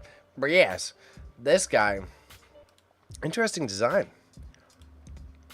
Interesting design. A very curious cross between like Hindu and Judeo-Christian. It's like a geometric design that represents a couple different cultures. I like that. I like that. We've got the brass enamel trinket box. Oh, at 9 minutes, we got some competition. My memory served me wrong. Oh, that's a beautiful felt on the interior. That blue felt. Oh my God, is that felt or is that silk? Oh, that's paint. It's a material that I can't identify. It's enamel. That would be the enamel as well. Very old school enamel. Looks like we got another bid on the item at $12. So glad to see that. We look like the Onyx Panther got a couple more bids at $22. It is a very unique piece, so I'm glad to see that. And I'm glad to see everything, it seems like, tonight. What's good, Stoned? Nice to see you again. I've already given everyone the spiel, but I took about a month to a month and a half off just to get my life situated. We are back and kicking. I did get a part-time job. I'm about to take a 1 weekend off to have a good time with my friendos. And then I am spending the next 4 years just working as hard as possible. so that I can get my hobby farm. But I'll give you the personal spiels for after. I'm not even afraid to reveal it to the newcomers through Acorn Auctions Hamilton, who are the ones who are hosting this auction, and they do ship to the US of A as well as Canada. Yes, you do. I do have other gifts for you, so you gotta DM me. But it's also my fault because I don't check my Discord anymore. Haha! Since I don't do the entertainment content, we've got the Cinnabar brass ashtray vintage. This guy is kind of sick. So a beautiful Chinese hand carved. Oh, that's a ballin' ashtray. 5 bids at $11 with 10 seconds. No more competition on that. And we've got the Onyx Panther about to go. So we both lack it. Yeah, we definitely both lack it. Nothing new here. Nothing new here. Just two lacking boys. And again, everyone, I want to remind you, I do simulcast. So I'm on YouTube, I'm on Twitch, I'm on Kick. And if you want to participate, this is how you hang out. You are welcome to make fun of me. You're welcome to comment on the items, and you're welcome to have a good time. And it looks like some of the smaller items, we've got the Onyx Panther about to close, but we have one of our big ticket items coming up. The one that had a lot of bids since we began. We have the vintage bronze African Maasai warrior. Very stunning piece. Solid bronze statue, signed at the round base. High amount of detail. If that's made of brass, that's an incredible amount of craftsmanship that would have taken. Here for a good hobby farm. Shouts to Acorn Auctions Hamilton. It's going to happen. And with the streaming content, I always say, my meme I say to everyone, it's part of the reason I want to set up the live streaming, because you'll know I made it when I have a 24-hour cow stream. I've definitely made my dream. If you go to the NarleyMedia channel and it's just a live stream of my animals. That's like my success marker. I want to be able to do whatever I want to do. I want to have a camera on my animals, and then you can just watch my animals hang out all day, and then I'll come on at night or do whatever. And yeah, Stoned, Acorn Auctions Hamilton has an incredible eye for the high-end products, in contrast to me and Patty, who just deal in the chaos. We do have a premium auction coming up, but this is not the time to promote my own bidding. And it looks like the vintage bronze African Maasai warrior that we're just looking at, with $100 and 30 bids, 45 seconds left. With 30 bids, you think there'd be more competition coming in the last 30 seconds. If you want to see me get excited, I want to see another bid roll in on that Maasai warrior. Pure Albertan cow stream. Oh yeah, no, it'll be Ontario cow stream, and I want a Scotland Highland cow. So the Scottish Highland cow, the one with the big long fur and the big horns. Big horns. Let me do this Maasai statue, and then I'll ramble about that a little bit in between. We've got 10 seconds left on the Maasai statue. Wow, okay, really, 30 bids, and no one else wants to get in on this. About to close with 5 seconds left. 4, 3, 2, 1. Oh my gosh. Closed for $100. That beautiful piece of craftsmanship. And yes, I want, for me, farm, cows, animals, all animals. Trying to be holistic about it so that I could also travel and have babysitters, but also holistic. I need to pick Canada-proofed animals. I want animals that can, like, I'm not going to leave them outside in the winter, but are used to winter. So the type of cow I want the Scottish Highland cattle, so that he's got the big horns, the big fur, so he's used to winter. He's lived through winters, at least the genetics have. I don't want animals. I don't want like a gosh darn camel just because it's cool, and the camel can't survive in wintertime. Like, I want an animal all my animals to be winterized animals, so that if I have a babysitter, it's like less. You gotta keep these fucking capybaras in the barn in the winter because they'll freeze. Poor capybaras. That's not a life. I digress. Now, so we've got a couple items at the top of the list getting some more competition. We've got the antique Asian serving tray about to close in 2 minutes with a $5 bid. Let's see what's getting some competition not closer, further down. These German antique thermometers go for a lot on eBay. I was always surprised The thing is, I do think, if I am correct, I could stand corrected, a lot of these antique German thermometers still do have mercury in them. So if you are a temperature geek, if you are a thermometer geek, that is part of the reason it's desired. And if I'm looking at these images correctly, these are mercury based. Yes, that is mercury in the thermometer. So that is part of the reason it's desired. And this central piece is called a barometer. So this is this rain. This is like before you had the weather network, before you had your cell phone, you needed this in your house to tell. If you woke up in the morning and you saw that, it was going to tell you if it was going to rain or not. So this barometer tied in with the thermometer was like an incredibly valuable piece of tech if you worked outdoors in any capacity, if you were a farmer, if you had your ranch or a herder. So they desire a lot of competition between historical geeks online. I learned a lot about it because, again, as I've rambled about my history knowledge, I found it very intriguing how they have a lot of desirability now. And then when I learned more about the practical applications, it's like, okay, so the old head collector grew up on a farm. He's willing to spend money for it because he's nostalgic for a specific reason. But history lesson aside, I've given you like 5 tonight, okay? I hope you're taking this all in. I'm just a wealth of useless facts that made me drop out of university. we had a vintage 90. I can't hold my composure after that. That was that was a good one. We've got lot number 61, a blue and white floral motif lamps with $40, about to close too, and 20 seconds left. 22 bids and no competition as it's closing in to its end date. $42. That is what we like to see, y'all. Okay, good. You guys make me so excited when we're participating in these closes together. And it looks like the Asian serving tray is about to close, which is cool. The Red Seal Japanese art. I know these Red Seal arts are very desired by some folks. It's another field that I wish I learned more about. Now that I'm starting to absorb more and more about the ceramics, I'm hoping that I can start to learn more about prints. Because I have so many people associated with the fine arts in my life that it's like just something that I would love to hone in my knowledge base on. And we've got 30 seconds left on the Lata holy water brass pot, Indian or Lata. Great details on that piece. Again, just like the pictures from a bygone era where you would have had to store your water within a pot.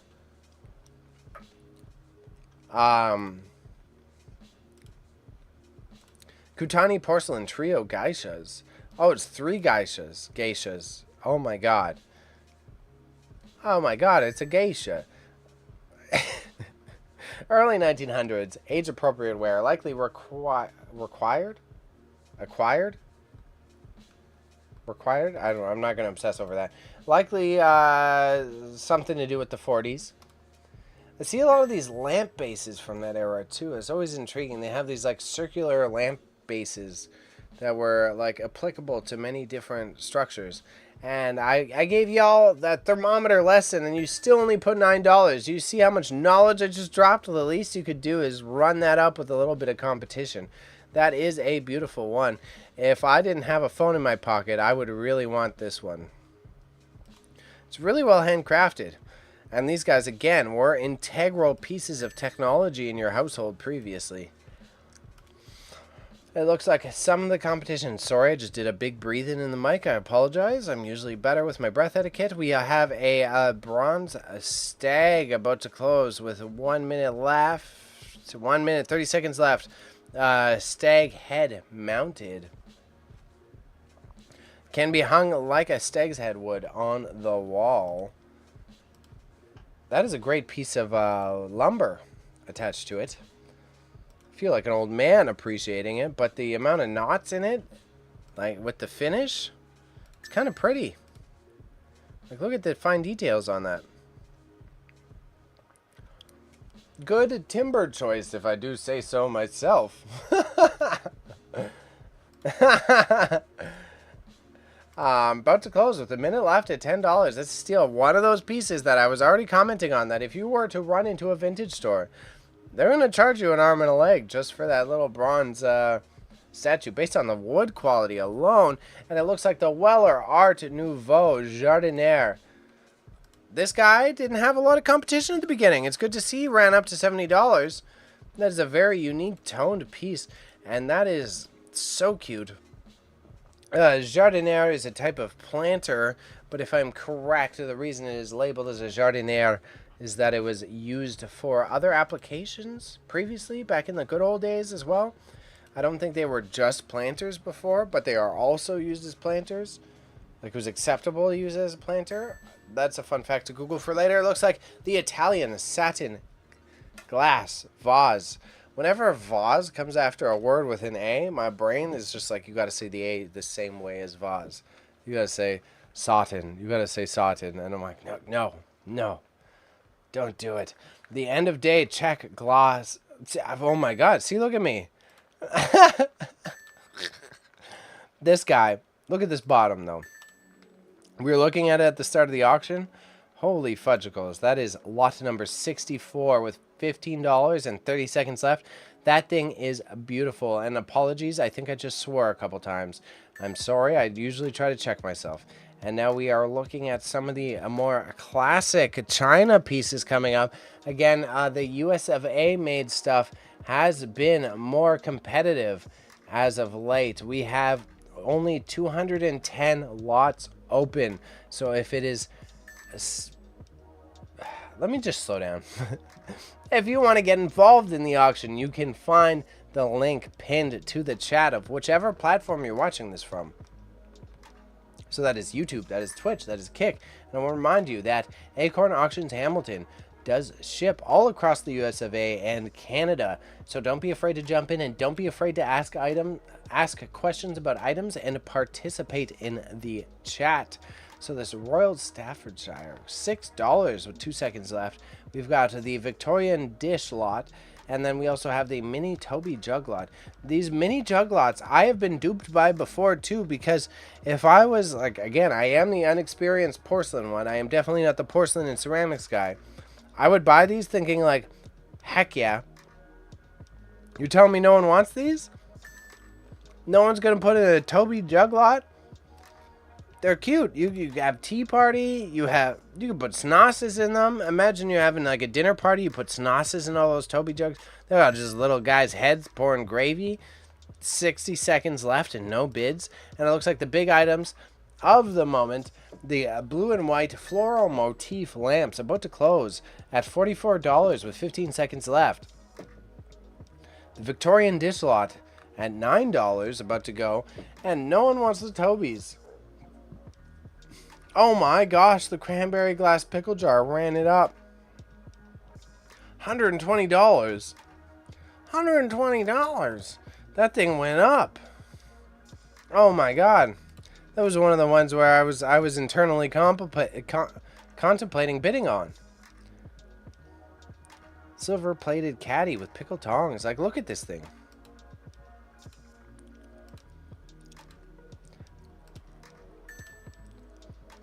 Oh my gosh, I took a lozenge so that I could do the announcer thing, and I think it's tickling my nose more. I think I'm having lozenge backfire. I might have to go do a little snoozle right quick. We've got one more big ticket item. 20 seconds left on the Weller Art Nouveau Jardiniere that we already commented on and looked at. It is a beautiful piece of classic color design. About to go, 10 seconds left. As well as this satin glass vase alongside the chauffeur Vader Jasperware. Oh, a minute left on the big boy we just checked out. $120 CAD for the cranberry glass pickle jar. Holy fudgicles. Wow.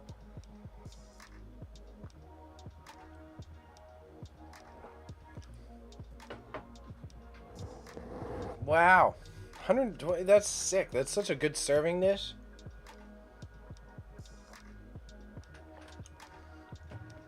I really like that. I do really like that.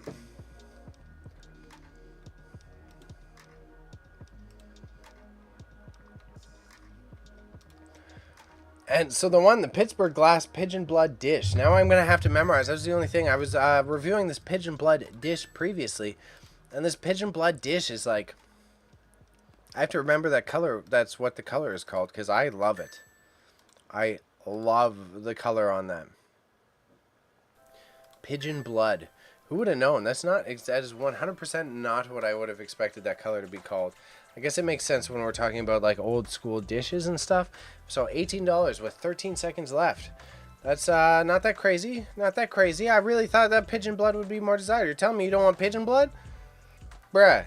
Bruh. The Victorian milk glass lot about to go at 30 seconds left for 10 buckaroos. It looks like we're hitting a good middle stride with our porcelain and glassware buyers. This is a lot of 3 Victorian era ETA milk glass dishes, 1 Easter themed and pressed bunnies. Ooh, the pressed bunnies, those are cute. No other bids on the pressed bunnies? $10 going and gone. We've got the Victorian globe shade for 9 buckaroos with a minute left. Looks like we're moving on to some shades. Antique oil lamp shade. That is the oil lamp shades. These are pretty. Look at the stunning subtle color design on these bad boys. We've got a nice design of a young girl in flowers. Oh, I didn't even see that. Oh my god, imagine the technique needed to create this back in the day. You can't just like vinyl wrap these things no more. The paint colors, it's milk glass E, it's not milk glass, but wow, $8. Someone's getting a steal on that. We've got the blue Victorian glasses also about to close with a minute left. What are we looking at here? What do they look like? We got some floral patterns, and it is obviously age appropriate wear. Wow, I love those. It looks like we're getting some of those shades about to close. We've got the Victorian milk glass, a bunch of shades about to close. And our next biggest item coming up is the brass and glass pedestal. Oh my god, certain syllables, eh? I just get tripped up on certain syllables. This is what being out of practice does to you. The brass and glass pedestal dish about to close with $65, which means it got another bid. So that's 5 minutes left on this piece, and it looks like the bidding is very healthy and competitive for these folks here. And what else is coming up soon? Because these are all extended, eh? We've had a healthy amount of competition. You folks have been really into these items. I'm bidding $10 on the rat. I want $10 on the rat. I'm gonna stop. My max is 11. I'm stopping at 11 on the rat. 11 is my rat max. I want the rat. If you're fighting me on the rat, let me have the rat. Look at this rat. I want the rat. I could get it whenever. Give me the red rat. He's even got all these extra eyeballs. Oh, I love the red rat. Okay, I digress. Oh, I got outbid on the rat. One more rat bid. That's it. I'll lose the rat. I'll lose the rat. I'll accept it. I'll accept it. I'll lose the rat. I hope I don't lose the rat. I don't want to lose the rat. So we've got... Oh, something else that jumped up was the Newland English Arts and Crafts tray. I guess you make arts and crafts in this tray.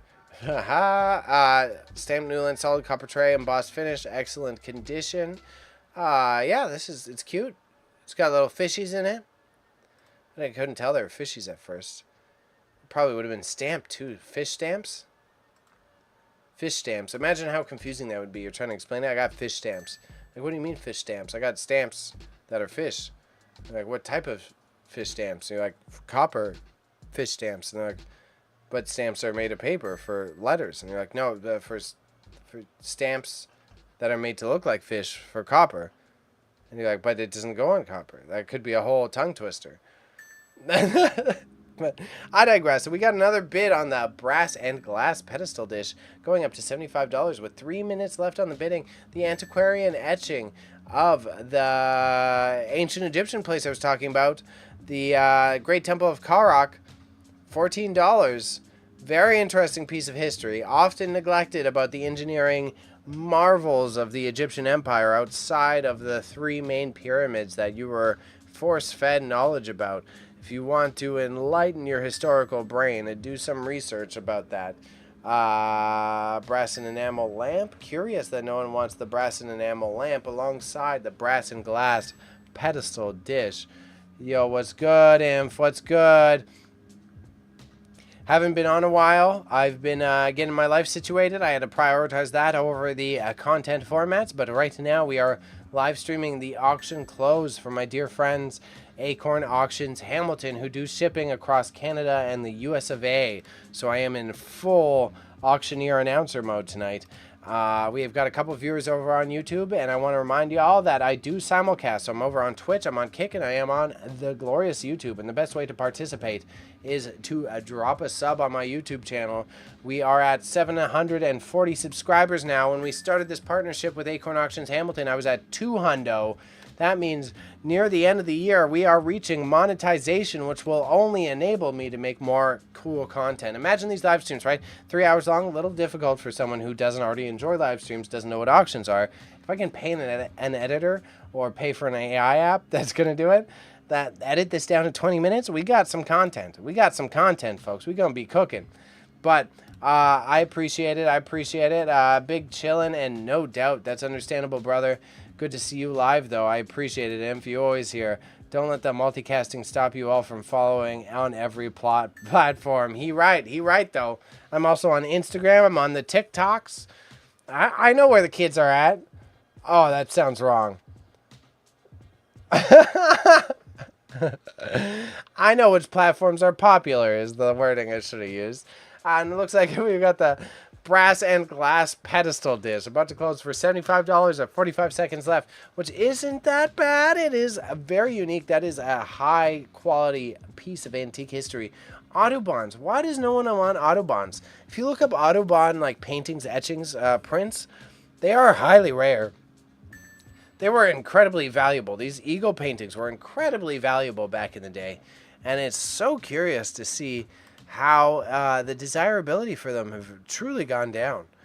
These vintage Chicago souvenirs that we will look at after we see how much these brass and glass pedestal dish goes for, which is at $75. We've got 5 seconds left. It looks like the competition isn't going to be running it up.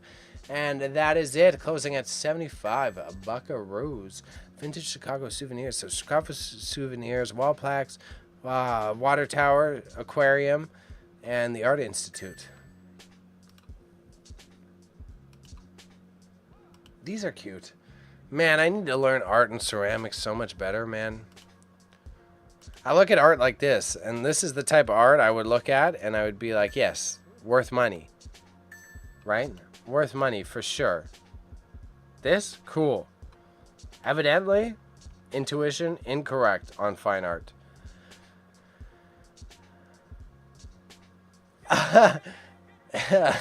If does you know how to reach the Ute-dom. And Stone came back at the worst part. Yeah, those are solid art pieces, right? Art. Let's see. Okay, so $0 bid on just art.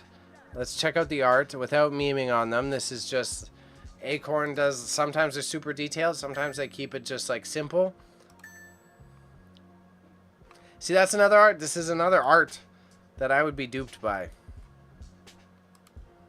This, to me, I would see this and I'd be like, that's a fancy print. All the prints that I think are fancy, I am fully wrong, because this competition of a rooster. This rooster has $11. That beautiful watercolor, whatever it is, painting. There's no bids. This chicken on a farm. Over $10. Chicken on a farm? I'd be like, nah, don't need the chicken on a farm. Versus the art, the beautiful painting. $13. Chicken on a farm's got a fight going.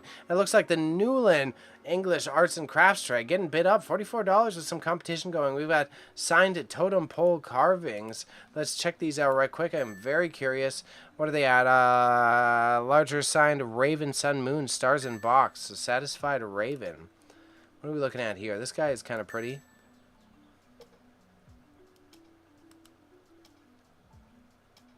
Raven, Sun, Moon, Chats, Chief, Satisfied Raven. Satisfied Raven is a sick indigenous name. I like that. Be a Satisfied Raven? That's super stoic, you know? First Nations people's painting, folk art airplane, carved duck. So the animals used to do a lot. Oh, God, outbid on the rat. I wanted the rat so bad. Okay. I'm going to let the attic take over a little bit. I'm going to put in a $15 bid for the rat. And that's it. That's it. I hope you aren't watching the chat. If someone's bidding on this rat against me, I'm going to snap. First Nations painting is dope. Yeah, let's take a look at it, chat. I do want to see this as well. This guy is quite pretty. Oh, it's, yeah, classic. That's sick.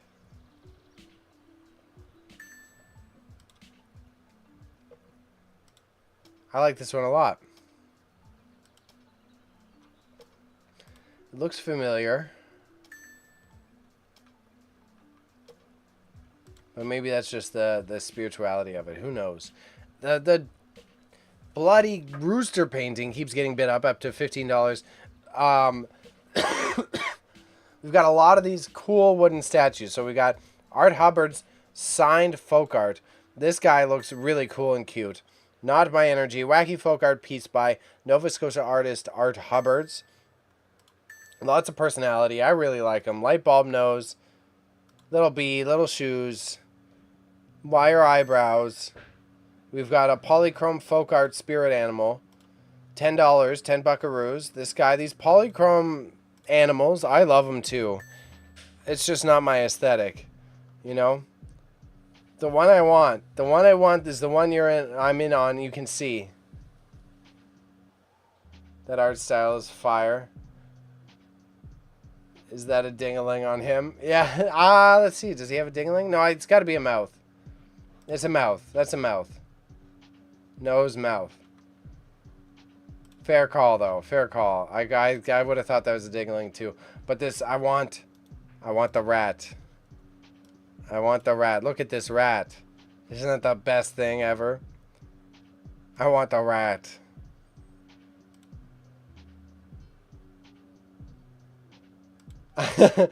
I want this so bad. But I gotta temper. I gotta not let the bidding addiction win. Yeah, just tribute with all the eyes. The rat with eyes. The rat with multiple eyes. The all-seeing rat. I want the all-seeing rat. I'm sorry, y'all. My announcer experience got distracted with how excited I am about this rat. I can only do certain amounts of entertainment in one go. It did look like the Newland English Arts and Crafts trade did get bid up to $60, which is a big deal. And we've got the totem poles closing for $12, and that a very beautiful piece of First Nations artwork did get bid up before it closed. So I'm glad to see it ran for more, with the totem poles getting another bid before they close. And the rat, we got a minute on the rat. We got a minute on the rat. We're gonna win the rat. It's the rat race. For the rat with the eyes, or the rat in the hat. I was wearing a hat, but I'm not today. Bid your little heart out. Okay. Okay. I got the permission from Acorn Auctions. Oh, I'm in it. I'm winning the rat. Unless someone comes in. It's the only thing I want today. It's too cool. It's too adorable. We're keeping an eye on this bad boy, and I hope you're getting excited as I am. This is what it's like to participate in the auction. So when I'm not just hosting, this is like the back end of it. Okay, hold on. We got 5 seconds left. We got the eye rat.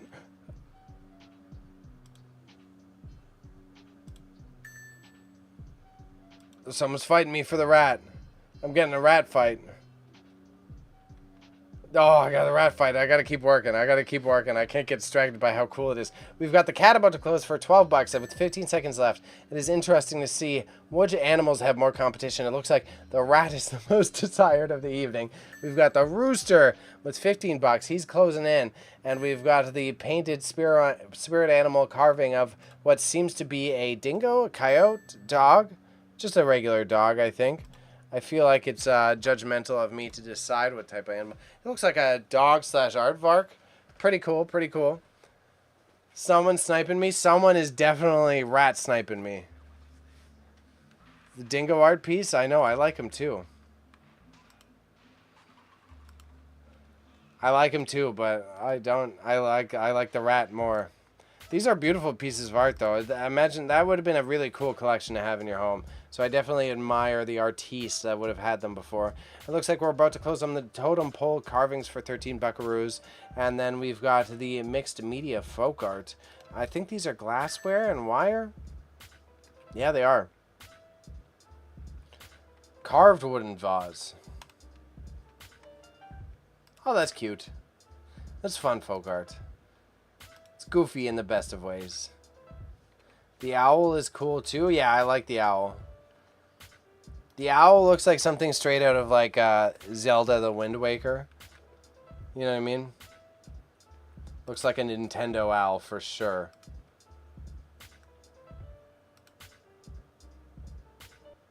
It looks like something that's about to give you a quest. It's going to come into your life to drop some knowledge. $11. I'm still winning the Rat Wars, so that's good to see. The owl engraving about to close for 6 buckaroos. I'm missing too many things. I gotta not be so Wind Waker with the bird peeps. Yeah, exactly. Wind Waker with the bird peeps. That's exactly how I got there. This guy knows. This guy's got the lore. He's got the lore on deck. Quebec pen and ink drawing signed. This bad boy does seem beautiful as well. Again, my art knowledge. It's another one where this is where I'd be like, oh, good art, but it's a $5 piece. I like that.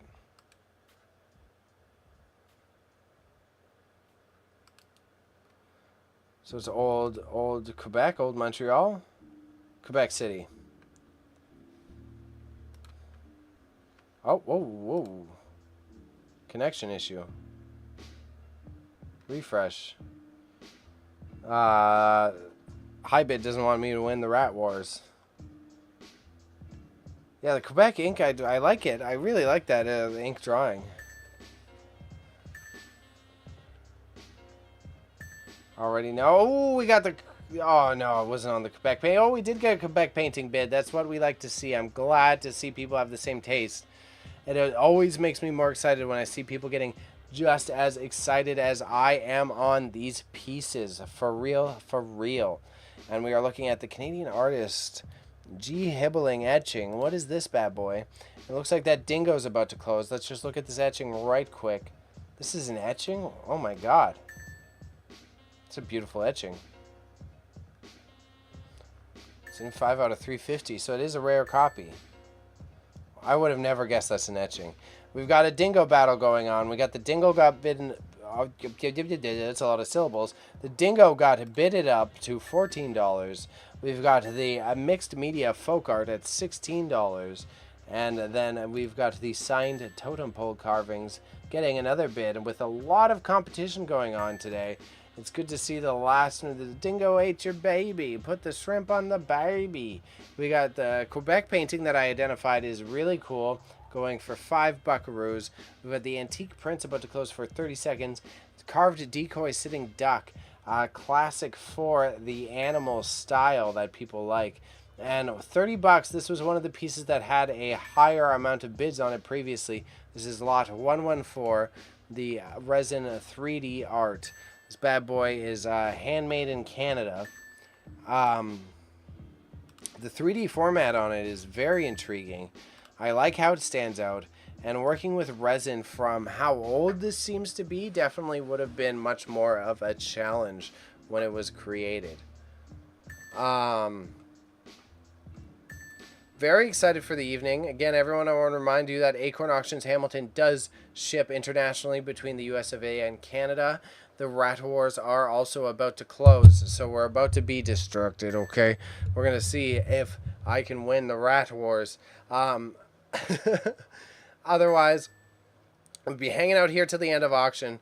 We'll do a little bit of summary of the top tier items that sold for the most. Then we're going to scoot out of here because Bebe got a new weekend job. I'm going to be working part-time in the mornings on weekends so that I can get on my 2 feet because we got hobby farm dreams, all right, bro? I'm going to buy a farm in 4 to 5 years, and you will see me living my best life, streaming from nature, and living peacefully.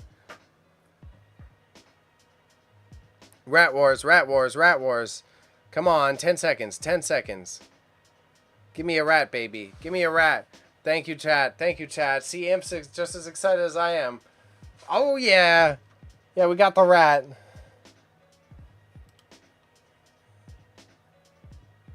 We got the rat. We got the rat. Woo! Dingo's about to go for 14 bucks. Yes, that's a rat battle. We went to war for that, boy. Shouts to Acorn Auctions Hamilton for having so much cool shit. Oh, I broke the professionalism. Having so many cool things. Thank you, Acorn. This is a family occasion.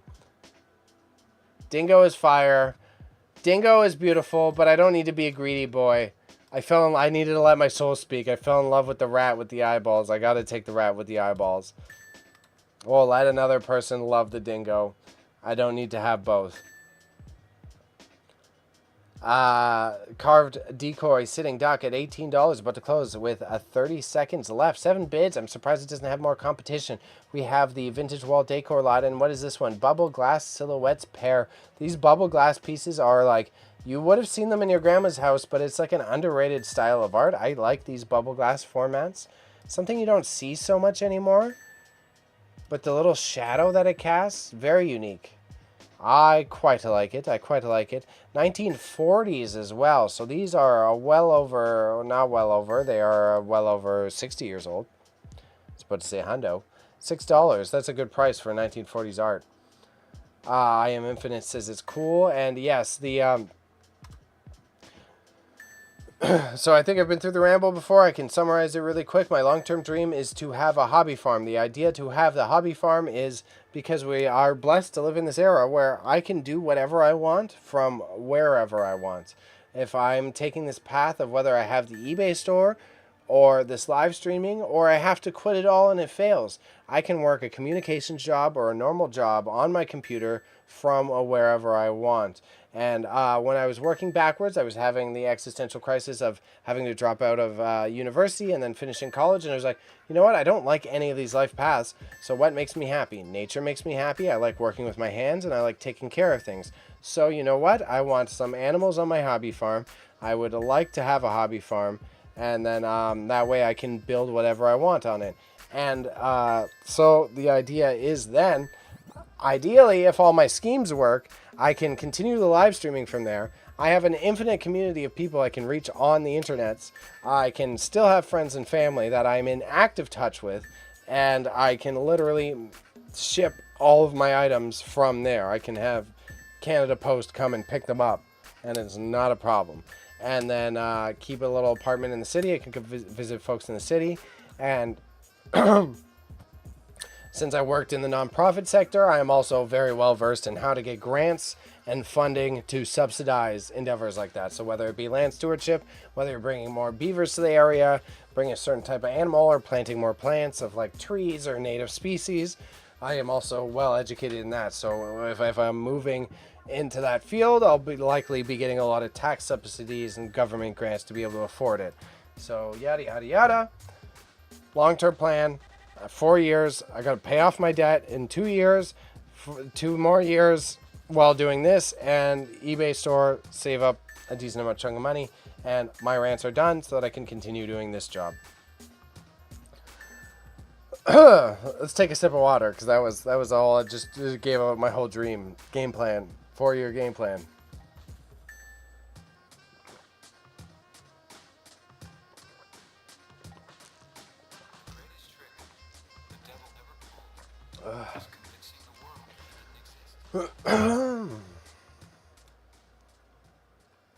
So you ready? We're going to go full back to auctioneer mode.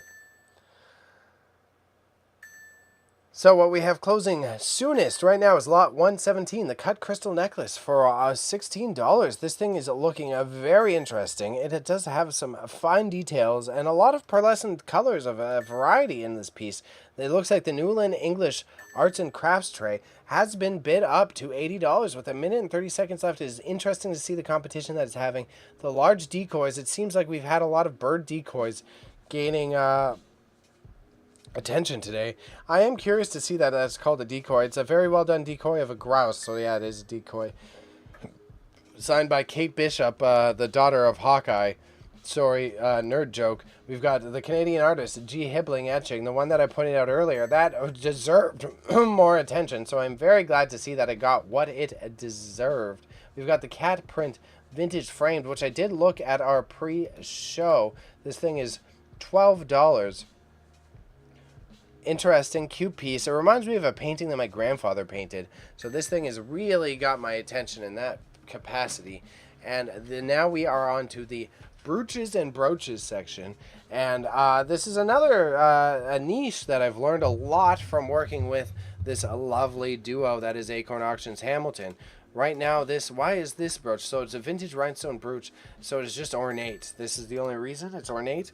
I had no idea that people are so willing to spend this much money on brooches. I have passed over so many brooches just because I figured it was like a passé piece of fashion. So it is very curious in that capacity. And no worries, Imp. Thank you for participating. It was good chatting, and I'm glad I could share the dream right quick either way. I look forward to seeing you again soon in the future. Always appreciate you dropping by, and we will be getting back into the flow of things in the next few weeks. I'm taking this weekend off, and then we are on the grind for the foreseeable future. We've got a silver lotus leaf pearl brooch. $14. See that pearl brooch? I would have suspected is worth way more than the other brooches here. We've got the red mother of pearl necklace. That's a necklace? Oh, yeah, that's cute. It does look like something a grandma would wear. Big grandma energy, but very cute. Massive grandma energy, but massive cuteness. $95 on this arts and crafts tray. Is it the brand? Newland English Arts and Crafts. I might get minorly distracted. We're going to do it really quick. We're going to do the quickest distraction. Newland Arts and Crafts. Does something come up? Nothing does. We'll have to... Okay, fascinating history of arts and crafts. Okay, we'll look that up later. We've got some big ticket items coming in. So we're looking at 14 karat gold heart pendant necklace with 100 buckaroos on it. So Acorn Auctions been having a good evening so far. Again, their fine eye and great taste has really brought in their consistent buying audience. And as always, they should be proud of it. Newland Archive, made of variety powder and orange slip. That is definitely not it. That just has to do with the regionality of Newland. We've got a sterling bracelet about to close for $30, and sterling silver has also done very well for them in the past. And we've got $46 on the large decoy. The large decoy for $46 with 30 seconds left on that piece. So I'm intrigued to see how much it goes for. We've got a couple different sterling pieces. Oh, and wow, we've got so much competition going on that we've got items closing way further down the list. So I probably missed a couple things. We've got the 19th century antique covered compote going for $8. The Victorian rose porcelain, meh. This is 41 seconds left with a glass as a slight purple hue to it. And all decoration is hand etched. Likely made by Bryce Higby and Company, however not fully identified. This covered compote, that would be beautiful in any household and any serving opportunity, whether you're a big fancy boy or not. Big blessings, fam. Always support the homies and rooting for your W's, my G. Thank you, sir. Thank you, sir. I love having the supportive community that I do, and especially given that I took such a big break, I am so glad to see the boys and the mans popping in. Sorry I'm in too much of my formal announcer voice right now. Otherwise, I would be way more appreciative in the casual terms. Thank you, everyone. I am very grateful for your presence today. It has been a lovely evening so far, and thank you, good sir. Sorry. We've got the Hazley pressed glass jug. So many jugs, so much beauty, but what are you going to do with all the jugs? This pressed glass, though, that's kind of beautiful. That's really pretty. And sorry, y'all, I had to sit down a little bit. I'll probably lower my camera. My posture might be a bit off. We'll go down a little bit. We'll fix this. Double check the camera. Double check the camera. I'm on an angle now, though. Okay, there we go. I had to sit. No, I could do the stand the whole time, most of the time, but I'm trying to watch my feetsies for the aforementioned job tomorrow. I have to be on my feet all day, so let me double check. It's the first day of work. I don't want to come in with sore feet, so I'll look like a dork. $100 on the 14K gold heart pendant necklace. This is interesting. 20 seconds left. It's got a lot of competition. It has 24 bids, and it's going to close for the $100 just like that. Really, no one else wants to jump in on it. I am surprised and impressed. 8 seconds, 6 seconds, 5 seconds. What are we at? We're closing at $100 on the heart pendant. With a $48 rhinestone brooch about to go. 50 seconds left. We have a sterling bracelet, $34 with 45 seconds left. Got a little bit dyslexia there. Mixed up some letters. Henkel knives lot. Henkel knives. Oh my gosh. Hand-painted porcelain trevets. Also $0. Okay, it's interesting to see how much backed up competition we have. That is a good problem to have for Acorn Auctions Hamilton, and always inspiring to see.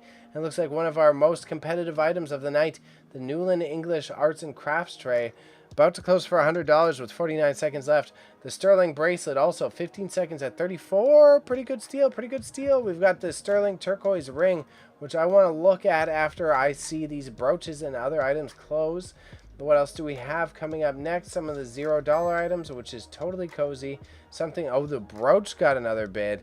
We're looking at the sterling bracelet closing now. The Newland English Arts and Crafts. I love this turquoise ring. I wouldn't say necessarily something I'd wear, but very pretty. 4 grams, sterling silver. That's a good steal. 4 grams of silver, that's crazy. Newland English Arts and Crafts tray, $100, 4 seconds left. We've got the we got the genuine pearl bracelets, $24 with 52 seconds left. I would be curious, what is the going price of a pearl? Is that a question you can ask Google? What is the going price of a pearl? In CAD. More complicated. I figured it wouldn't be an easy Google. It's not like a gold standard. Canadian artist G. Hibbling etching. This thing is running it up. It's a good piece of art, so I'm glad to see we've got $24 on the genuine pearl bracelet, and that also means that the English School Arts and Crafts tray did close for $100 buckaroos, which is very reasonable. Can't complain about that. And the pearls are about to close with 10 seconds left. I'm not too surprised at that. We have some of the emptier lots in the middle here, and what draws my eye as a chef boy is this antique kitchen lot. What are we looking at with the antique kitchen lot? Set of Sheffield stained French ivory handled knives, glass measuring jug, Burke's salad tugs, a Duralux measuring cup, and a Wizard jar wrench.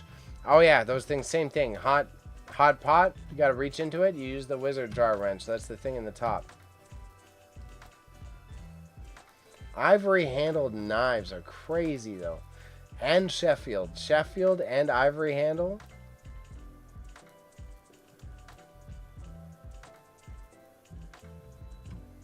Wow, that's a great combo of pieces. I love that. Absolutely love that.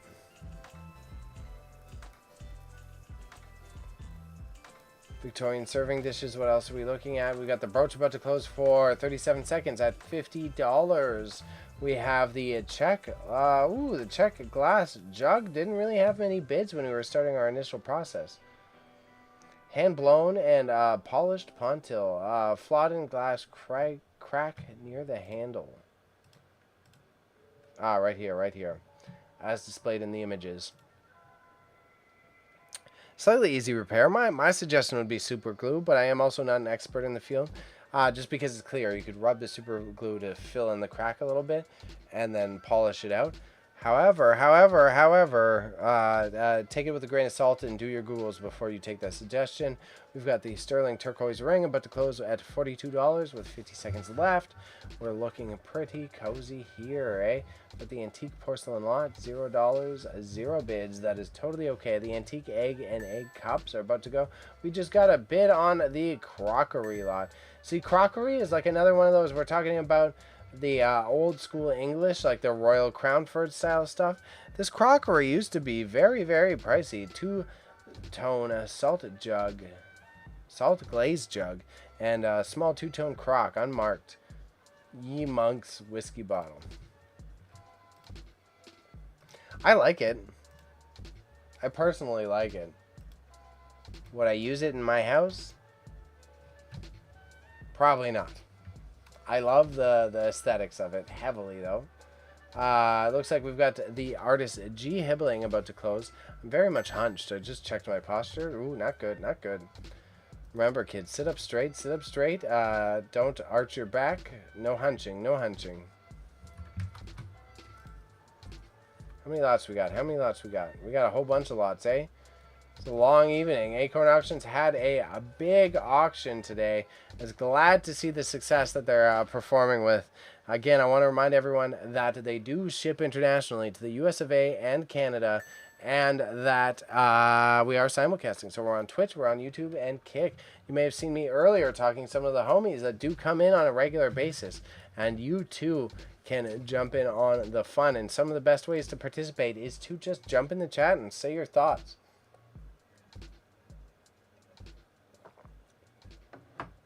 $60 on the sterling necklace, and we've got the check painted glass large jug with $11. $5 on the spongeware early mixing bowl. Early 1860s? No way. No way, $5 for 1860s. What a pattern. That is beautiful too. Oh my gosh. So we've got the antique biscuit jar. We've got the copperware pottery. Where the copperware makes sense. Classic, but a little too modern looking. The antique biscuit jar. This is... I feel like you could sell this to a hipster in the city pretty easily. 19th century, Baccarat style. EPNS. Chips on the metal collar. So, kind of makes sense. People are probably hesitant about the light amount of wear to the items. Silver-plated utensil lot, antique jello mold, Royal Crownford ironstone mugs. Are we having things closing sooner that I'm just lagging behind? No, we are okay there. 150A, we have the set of Royal Falconware ironstone wheat pattern mugs. Weatherby, Hanley, England, excellent condition.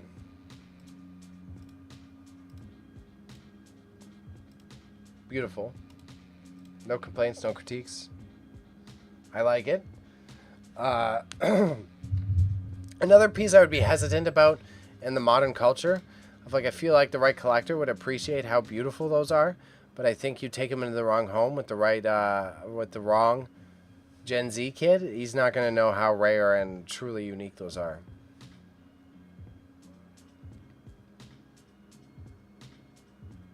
Susie Cooper oval serving bowl.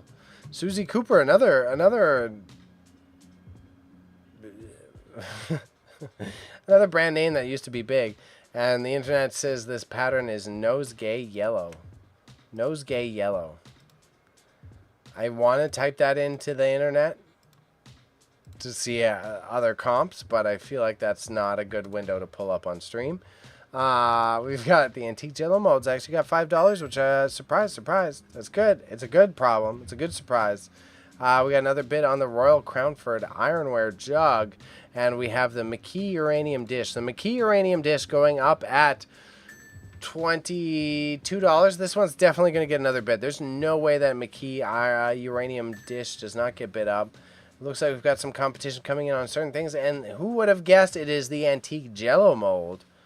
Antique Jello mold being desirable this evening.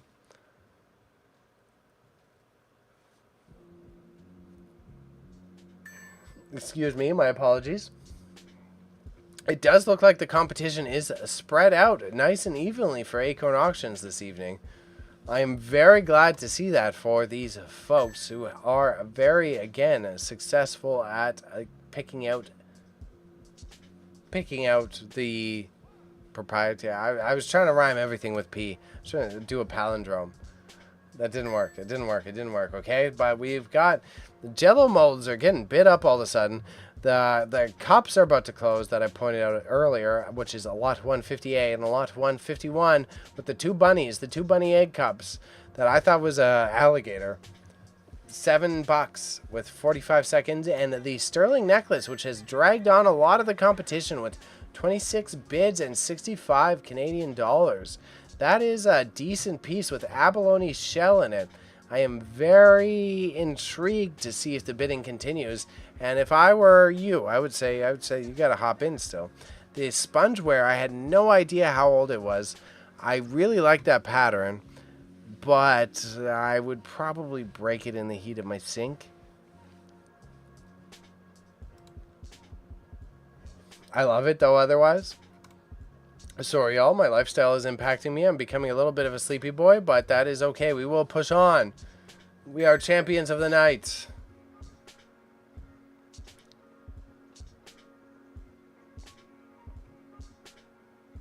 That was cringe. I was just reflecting what I said in my head. I'd rather express my self-consciousness than hide it. I just said I'm champion of the night. What the heck is that? No, that's that one banned. That one banned from a slogan I'm allowed to say. That one's out. I can't speak off the top of my head, but I gotta filter a couple things out. It can't be that cringe. Making myself look old. Art Deco linen for $10. Very interesting. It looks like we had the $90 item just about to close, so there was no further competition on the piece. And we got another bid on the ironware jug. And now what are we looking at? We've got the daisy pattern Pyrex mugs. Pyrex mugs are always up and down. Same thing. Pyrex mugs these guys used to be the primary competition when you're talking about the online marketplace.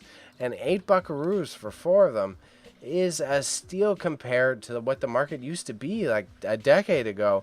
It's very intriguing to see the up and down with like highly sought after collectible markets. And it looks like we're having a little bit of a dip in the middle here. We're having some, again, because the ceramics, because they're not American-made ceramics, because they're like vintage serving sets that aren't of the brands that are highly sought after right now. They ain't no Labubus, you know what I'm saying? Art Deco linen about to close. We've got the vintage linen lot with $0. The jadeite platter. Let's take a look at this jadeite platter at 14 buckaroos with 3 minutes left. This guy's gotten some attention. Nice overall ribbed edge jadeite platter with no markings, which is intriguing considering it's jadeite. Jadeite was usually a high craftsmanship piece to make, I should say. Not necessarily highly sought after. Duralux France complete mixing bowl set. Oh wow, that is a complete mixing bowl set. That's a lot of bowls. 10. 2.5 inches up to 10. That's cool. That's cute. I like that a lot. $40 CAD, very reasonable. I've never seen a complete set of Duralux just like that. So I would be surprised if we don't get more competition. If people are willing to compete over the antique Jello mold, people should be willing to compete over this lot number 155, the Duralux France complete mixing bowl set. The daisy pattern Pyrex mugs are also about to close at $8. We have the PY pear teapot from Japan. We have the salt and pepper shakers with the interesting slot placements upon them. And what else are we looking at? We've got the vintage dish set. Let me just make sure I don't have an emergency here.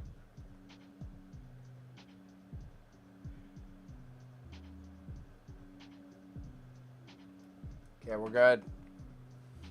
We good. What are we looking at now? What are we looking at? What's closing? Ooh, we got another bid. We got another bid.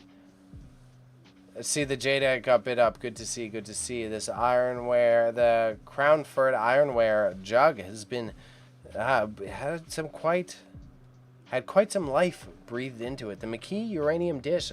It's well $24. It's sat there for a while. It's intriguing to see the competition going on for the antique Jello mold for sure.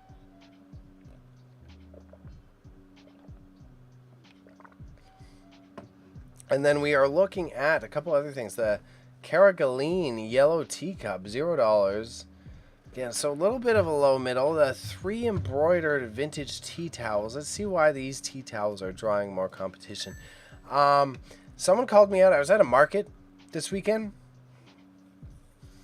And this lady had tea towels. Very cool antique tea towels. I called them tapestries. Whew, she didn't like that.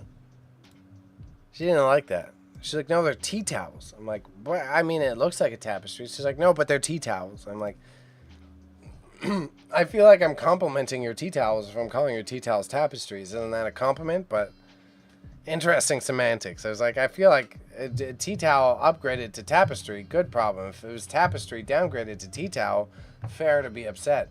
I think there's like the double standard there. I was like, wouldn't you want your tea towel to be a tapestry versus your tapestry to be a tea towel? I was like, yeah, okay, it's your product. Fair, I get it. But people be crazy about tea towels, says Acorn Auctions.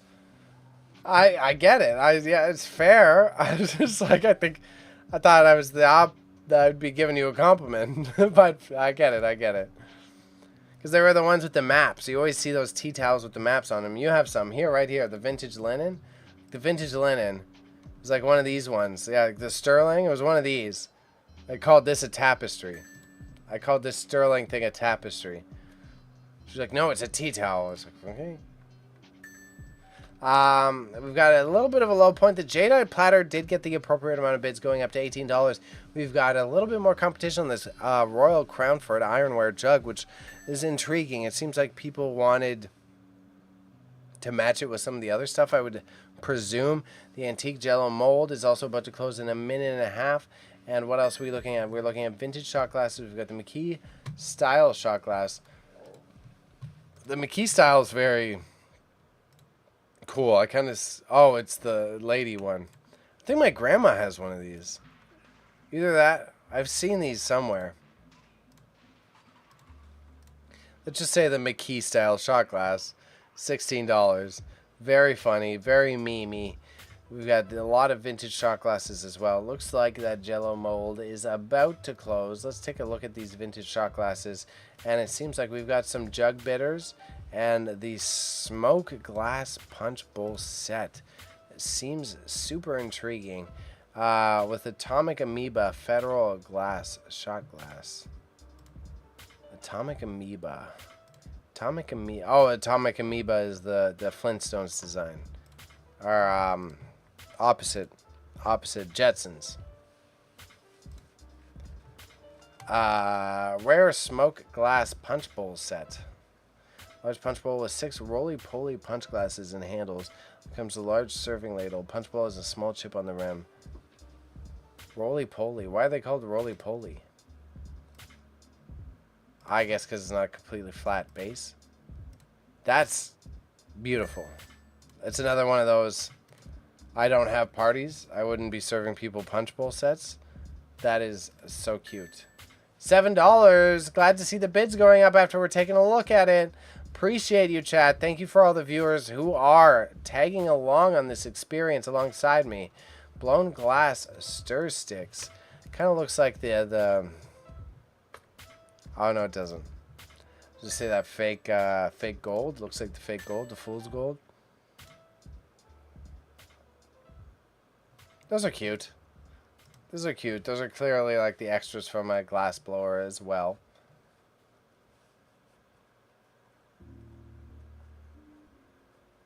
Very cool.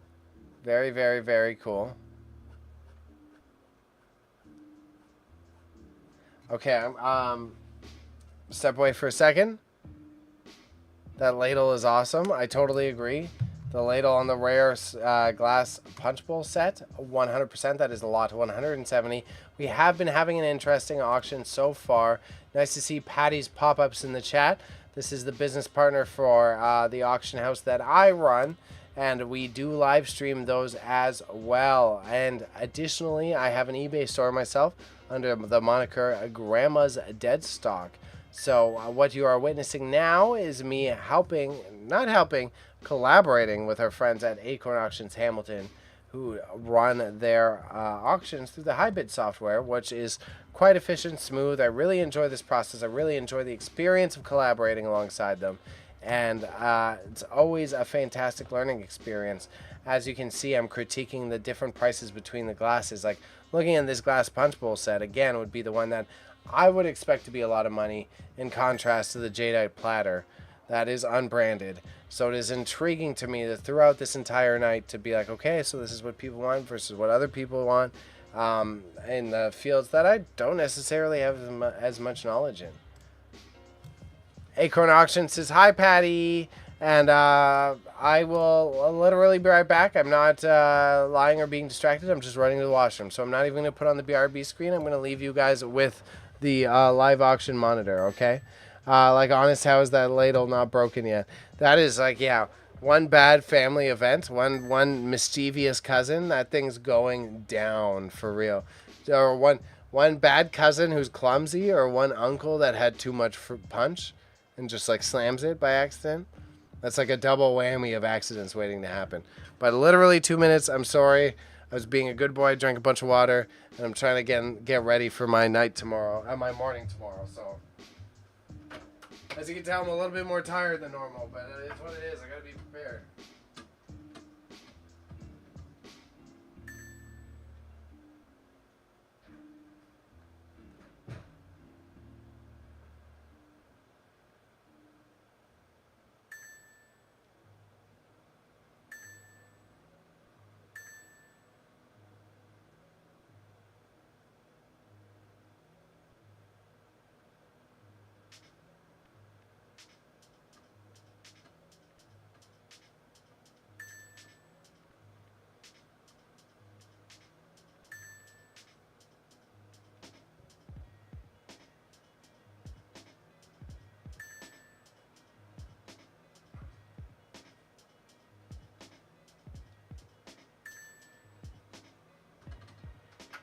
Oreo, watch out. Watch out, Oreo. You can stay in if you want. Alright, we're back. I promise I didn't lie. Definitely too much punch. Definitely the uncle with too much punch is breaking that rare smoke glass punch bowl set. Also, again, everyone, usually I do my standing. I was standing for a while there, but same concerns. Protecting myself for the obligations for tomorrow. So otherwise, usually you're going to get excited, Bailey, that extra standy, but hey, can't be perfect every single time. And funny, my cat walked in every time I'm doing these live streams. Ooh, we got a couple closes at high ticket value, so good to see. Good to see. We've got some competition rolling in on these middle of the lane glassware sets that were having a little bit of a slow time there, so it's good to see. I just said that like 5 times. We got the Zap Boom Pow of vintage comic glasses. These guys got dragged on for a little bit. Cute, good gift piece. Definitely a good gift piece. But yeah, my one cat is already a very anxious boy, and when I do these live streams, it's always really funny. I have to walk into the hallway, and he's so confused. He thinks there's like got to be more people in the house. He's like literally like at edge outside my door. Like, what are you doing? Why are you just talking into your closet? He doesn't understand the concept. He's like getting better at being socialized and less anxious, but when I'm just sitting here talking at the closet for hours, he's like, what is happening? It freaks him out so much. Okay, so these hexagon bowls. Okay, liquids, get excited, okay? Refresh, get excited again.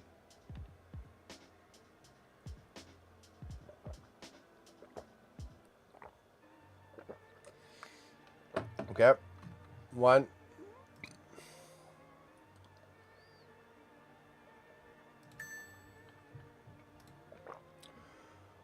2.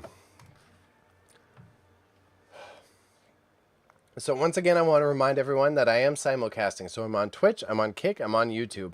If you want to participate in the chat, you can see it across all of the platforms, and everyone can converse with you. So don't be afraid to participate. Elsewise, this auction is hosted by Acorn Auctions Hamilton, a very lovely duo who I do assist in live streaming these auctions on a consistent basis. If you go to the homepage right at the top, you click this big old logo, it will take you to see which upcoming auctions they have. And if you haven't, there's still, 90 lots left. You can register through the link pinned in the chat of any given platform to be able to participate, okay? There's still a chance for you to get some really cool things. Now we're back onto the announcement process. It looks like that ladle that we are all rambling about, lot number 170, is at 20 buckaroos with 3 minutes left, actually. The Arabia, Finland, MCM glass bowl. I'm going to look at this one for my own educational purposes because I am curious. But it looks like we've got a good lot. Look at these dishes and the color patterns on them. That's lot 178 to lot 181. Very, very beautiful pieces. Arabia sticker is still present. Made in Finland. So Finnish Arabia glassware. So something to take note of. Interesting colonizer language too, that the Finnish company is called Arabia, but that's neither here nor there. We've got the vintage serving dishes. These ones I actually really like. And what are we looking at? The serving lot of vintage. These are all, man, Acorn Auctions. Great eye, great eye. We're looking at the vintage serving dishes. We've got a Nuratake covered casserole dish, an Amolox enameled bright blue bowl, and 2 Safari Silent Night Atomic Starburst. So Atomic Starburst, that is not, again, I'm learning things I didn't know was Atomic Starburst is what you call it. It makes sense though. Like this one, Atomic Starburst.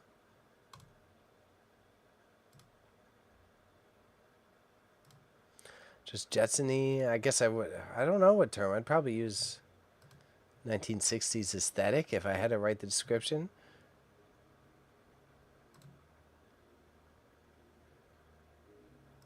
Mikasa Mikasa is the Noritake.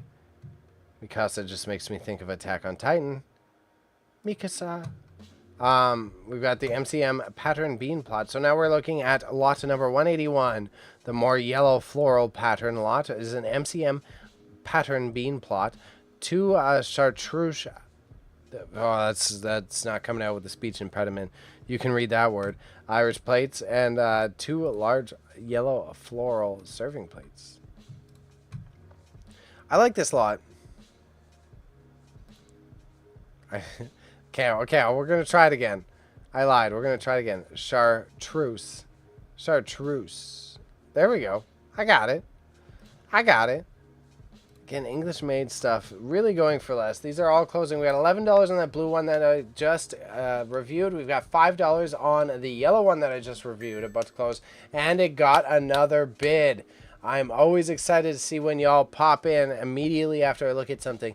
And it looks like the Smoke Glass Punch Bowl set about to close at 20 buckaroos. But it is good to see that it got to the competition it deserved as it edged on. Big pause on the edge. We've got the hors d'oeuvres set. Hors d'oeuvres. That's how you spell hors d'oeuvres? Is that how you spell hors d'oeuvres? There's no way that's how you spell hors d'oeuvres. Is that how you spell hors d'oeuvres? Okay, I didn't think so. Okay. It's like, no way. Because French people don't pronounce the H. But I digress. I'm being editor right now. Large oval serving plate, large cocktail. These are cute. They're cute. This is a grandma gift. Literally, my grandmother Fran would have these in her restaurant. This is literally what my grandmother Fran would have in her restaurant. So I approve that. Very adorable. $5. Fair. Vintage scale lot. I myself have had trouble selling these vintage scales. You'd think there would be a collector out there for them. I guess you have to like calibrate the springs, so anyone who's too serious about it wouldn't want to go through the effort. Tough one. Before we go into the curtains and some of the additionals, I think the last of these ceramics is both me and Patty have been looking at these octagonal things for a while. 7-piece set, large bowl, 6 individual bowls, luminar fonts, octagonal shape, 1980s. Like, these were really trendy in restaurants for a while. The rhubarb dish. Oh, the hors d'oeuvre set. Yeah, I like it. I like it. It really reminds me of Fran. Again, chat, newbies, your first time here in the live streaming process, this is how you just make a comment. You see something you like, drop in. Hey, go check out lot number X. I'll go do it. I got fun times. See, the thing about these dishes for the restaurant industry, I loved how they stacked. These arrow racks. Very easy for storage and uncomplicated stuff, but doesn't really fit many different cuisines. And then same with the household stuff, like this is in your drawer. I like them. I love them. I'm glad they're getting appreciated. Just curious. We're going to lot number 188. Another one with 0 bids, but at first, these Onyx Champagne Stone Cups, lot number 189. If I wasn't inundated with cups, if I didn't have too many, I've got one cupboard full of just mugs. I can't get more cups, but these are beautiful, stunning champagne glasses. But I don't drink wine or champagne at home often, so they wouldn't be used. I know they're going to a loving home, but the colors though. I want them. I'll let them find a good home. Right quick. I want to see this brass plate lot, though. What is this brass lot? It is a napkin holder. Okay, serving tray. Vintage bras. It's a vintage bras serving tray. Sorry, I'm being a child. Here's your serving tray for your bras, monsieur. We have them available. Bark cloth curtain panels. Wow. No, and a respect to Acorn Auctions way. And a shout out to Acorn Auctions way. No images. Lot number 190. Bark cloth curtain panels. No images. Still a $34 bid. I think that screams a lot about how much your customers trust you. And again, a very supportive way. Not a call out way. That's super cool to see. We've got the mid-mod fabric. Mid-mod. Cool orange and slate colored pattern. A nice weight cotton fabric. I like that.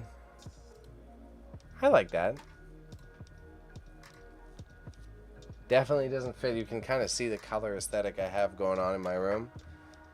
Can't do orange there. That would be a little odd. It wouldn't work. Otherwise, that's one of the ones I'm like, I want the orange blankie. Crochet lot about to go. Is there something I'm missing further down? Because they've been getting staggered. Because we've had a lot of competition. It's good to see. It's always what you want to see. Yardley London Antique Atomizer. Maybe, ooh, this might have been an issue that me and Patty were making when we were labeling our perfume bottles. Because it is an atomizer. The other ones were unbranded, but that is, I forgot that's what it's called. And it's called a poof? I had no idea it's called a poof. But interesting, yeah, the poofs always disintegrate. The poofs are prone...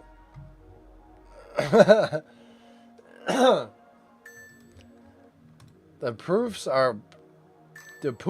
are prone to prolonged poor perennial processing time. That's too many words. Those arc rock. Okay, let me get a sip of water because that was an ugly noise I just made out of my mouth. Now,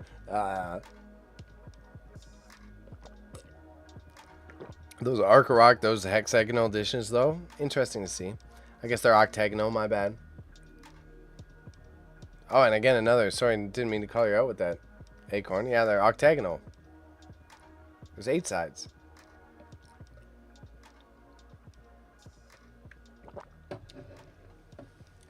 So we've got $34 on 1 minute with the unphotographed item, which is super cool. Very cool to see.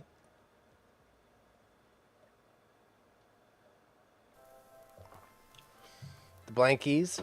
Vintage purse slot. Very nice. Lady lamp. She is a porcelain lady, upper body made to look like a Victorian dressed lady. No shade.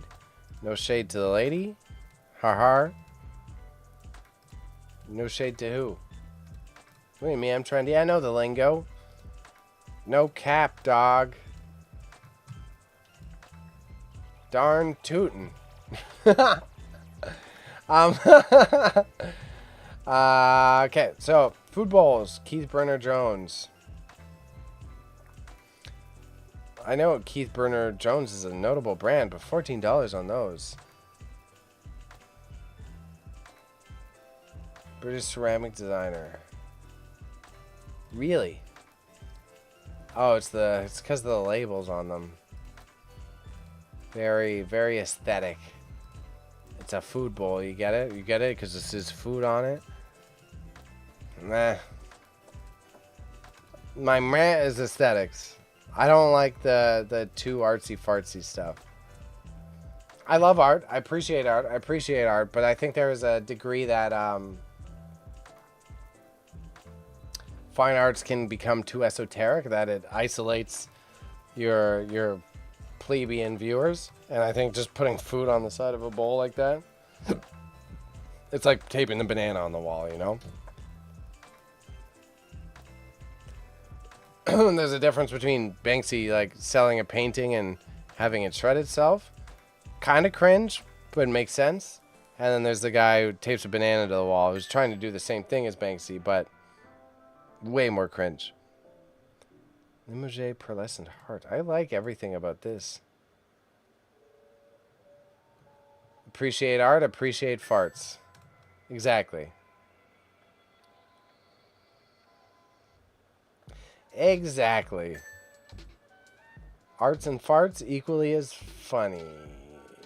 That doesn't make sense. Let's leave that one out of that. So we got the Yardley London Antique Atomizer with the poof. With the poof that prevails. $11. So we got some competition. It looks like the perfume bottle of lot. Oh, that's a perfume bottle lot antique. I tried to switch those words up too quickly in my head. About to go for $9 with 1 second left. We have the shell necklace going for $0. That's okay. We've got some bracelet issues. Designer watch slot. We looked at the watches earlier. Not necessarily my aesthetic, but a very high quality, very fair lot.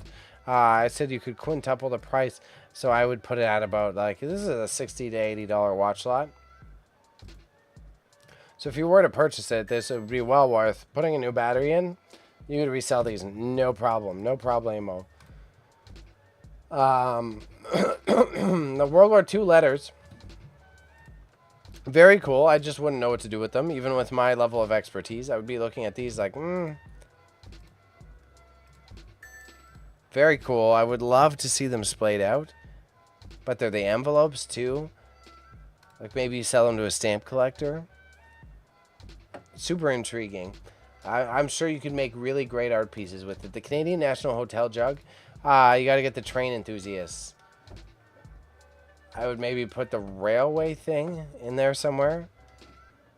Maybe somehow get the railway SEO involved. Because it is like CN Rail. They just owned the hotels as well previously. That's why you see the logo is so similar to like Canadian National Railway. But, semantics.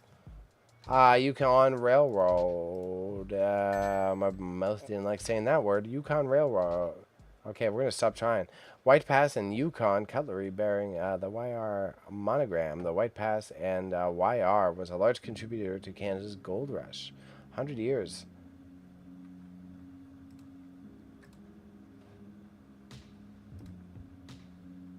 So are they silver? Are they silver? No. I like them. I like the designs. Classic. Very fair. I would have set those aside too for 5 buckaroos. That's a steal. Ooh, and it looks like, speaking of railways, the Canadian Pacific Railway, a brass sign going for $64, $65, and 2 minutes left. It's an interesting piece of Canadian history, and that is for sure. Traveler's checks on their own are an interesting piece of history. Oh my gosh. Does anyone know what a bank draft is anymore? How much does a banana cost? Saloon-themed curtain panels. What are these? I like them. Cowboy saloon theme. Oh, they're just curtains. They're curtain panels. I didn't know what curtain panels were. I'll be honest. World War II envelopes going for 9 buckaroos. It looks like we've got a little bit of competition going on with the perfume stuff. So the poofy atomizer going for lot 200. It is going for 19 bucks with 15 bids. We've got the Art Deco vanity lot. Impressively bid up. French ivory. French ivory. Oh, French ivory is like fake ivory though, right? But still. Faux ivory. Sorry. Faux. It's like pleather. Pleather isn't fake. It's just pleather. $7, 37 seconds left on that close. We have the saloon-themed curtains and a couple other things down here. I'm surprised there's no more competition. Lot number 208, the Canadian Pacific Railway. Brass sign, $65, 13 bids. That guy's been sitting at a big total since the start. And, ooh, we're getting into the rusty tools. We know how much I like the rusty tools. We got some rusty tools to check out after we see this Canadian Pacific Railway thing close. And the insulators antique, lot number 211. I was discussing at the beginning of stream before the auction was closing that it is my little intriguing part because me and Patty did try to sell some of these insulators. Technically, if you comp them, if you go online, you check out the insulators, supposedly a big collector's market. Supposedly they're worth a lot of money, but I couldn't find like records of sales of them. It was like an intriguingly inflated market that was like, at least with stamps, you can like go on and see the evidence that you're like, oh, this should be a $40 stamp, but it's actually only selling for $5 because it's on this website, it's on this website. The insulators are like, yeah, they're worth $60 each. They're worth $40 each, but I couldn't find any evidence of them being sold or traded on any websites. So I was like in a weird conundrum when it came to the insulators. There are a cool piece of history, like electrical, the fact that you needed a ceramic insulator to deal with like high voltages. I love everything about it. Hemingway had a couple small chips. Like they are, like, supposedly there's collectors for this. Couldn't find the communities myself. The colors on them, the make, the age to blow this glass, or blow the ceramic, it would have been very difficult. The craftsmanship should be appreciated. I was just super intrigued myself. I was like, the information of this market is deceptively sparse. So we're going to go through the tools. I'm going to be selfish. I'm going to be selfish. I'm going to be selfish. We already won the rat race. Got the rat that I wanted. Wrenches. Wrenches seem to do okay for me lately. Do we have any notable wrenches here? They're good wrenches.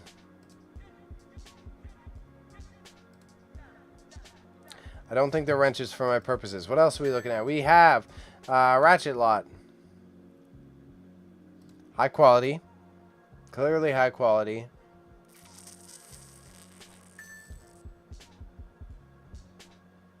No stamps. They're that old. No stamps, huh? No stamps. We are looking at antique tool lot. What do we got here? What do we got here? What are we looking at? Oh, those are old ratchets, bro. Ratchets with the exposed teeth is crazy. It's crazy work, dog. Yo, B, that's based, bro. We've got the antique tool lot.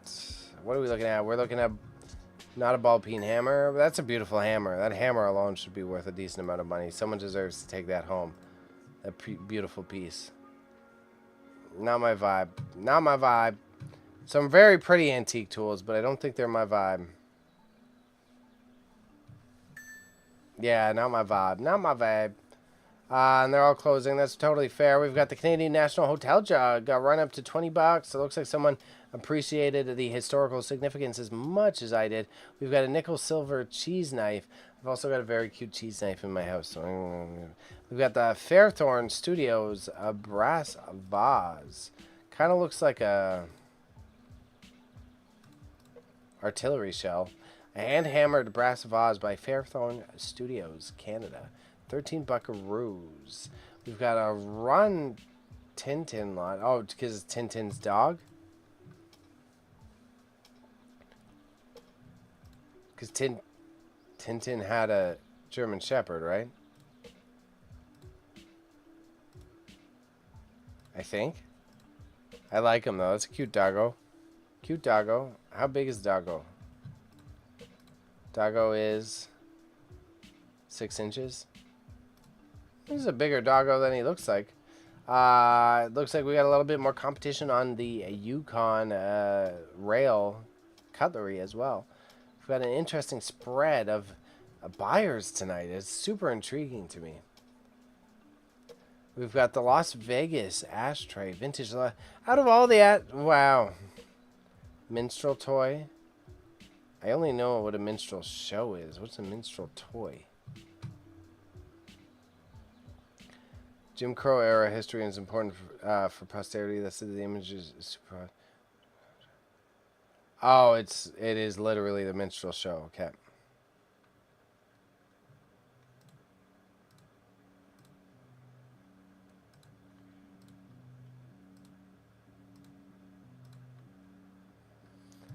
Okay, we won't dwell on this too long. I was just surprised. Okay.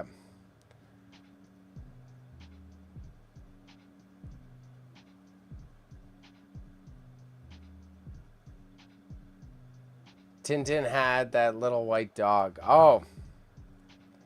Tintin had the little white dog. So then, oh, apparently it's Run Tin because I didn't spell check it. Okay.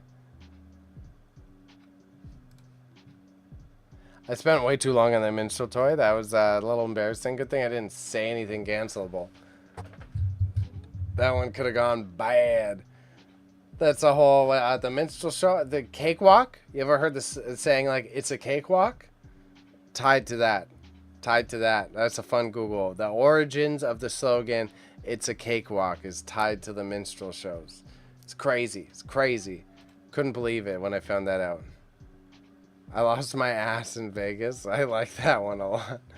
That's fun. Fish decoy? Fish decoy. You can decoy a fish? I'm skeptical. I'm skeptical. I guess you could. I guess you put the fish decoy in and you get a bird to try to get the fish decoy. I guess you're not trying to decoy other fish with a fish decoy. But the Marlboro light-up sign was one of the heavy hitters when this auction first started. When it was... I did. I was just hesitant about getting myself embarrassed, but I will read it out loud for Acorn Auctions Hamilton's sake to also provide them some defense. This is a piece of Jim Crow era history and is important for posterity. That said, this image is super problematic and we want to acknowledge that. Wood handmade minstrel dancing toy sits on a shelf, dances, swings, and moves with ease. Signed by maker in the back. Notice to bidders. We will not be taking a buyer's premium on this piece. If you win this lot, please message us and we will note that on your invoice, okay?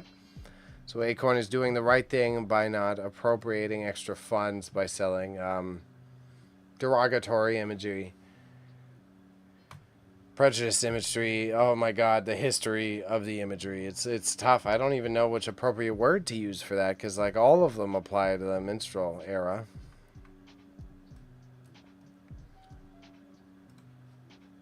That's a tough one. But the cakewalk. If you don't know what the minstrel shows are and you want to educate yourself on American history, I think it's an important thing to know. It's a weird double entendre, especially when you look at the modern media market. Once you know what it is and you look at how the modern media market works, particularly hip-hop and entertainment,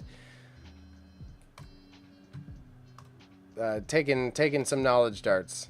Marlboro sign bid up to $110. $110. This is a pretty good steal. we're looking at now with a vintage wolf cookbook. Wolf in chef's clothing. I was so distracted by the item next to it, I missed how cool that is. Ooh, not surprised that the Marlboro light up sign got another bid coming in. The stoneware got up to 20 bucks, and there was stoneware earlier in the auction, so I wonder why that stoneware in contrast. And it looks like we've got some book competition, which is books is another one. I've just struggled with books the entire time. So excellent condition. It's a themed cookbook based on the wolf. Oh, I thought it was going to be more memey. There's actual recipes.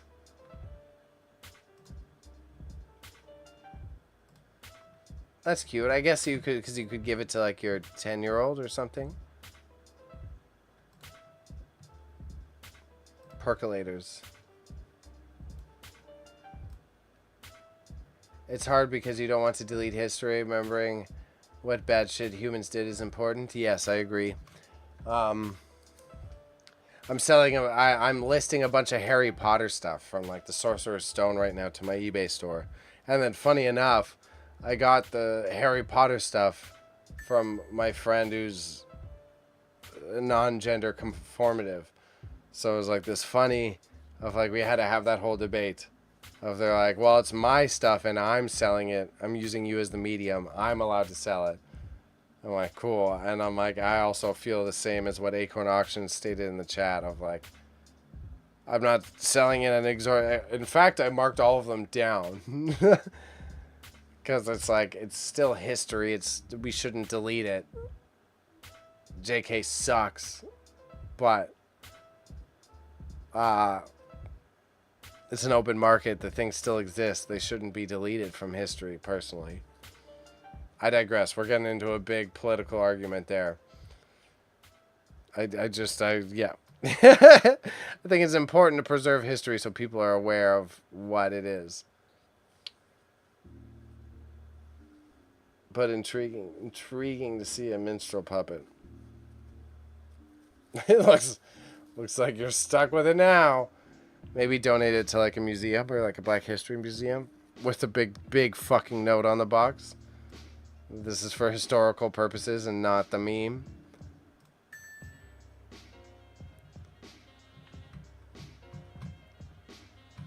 So you can imagine that could go wrong. They open it and they see the puppet and they're like, ooh, someone mailed this. Don't read the letter. Okay, getting distracted. I'm getting the sleepy brain is kicking in a little bit, so I will apologize if my pace of productivity has slowed down a little bit. I will admit that it is a little bit on me and my productivity, so apologies there. Looks like we have the stoneware closing for 20 bucks.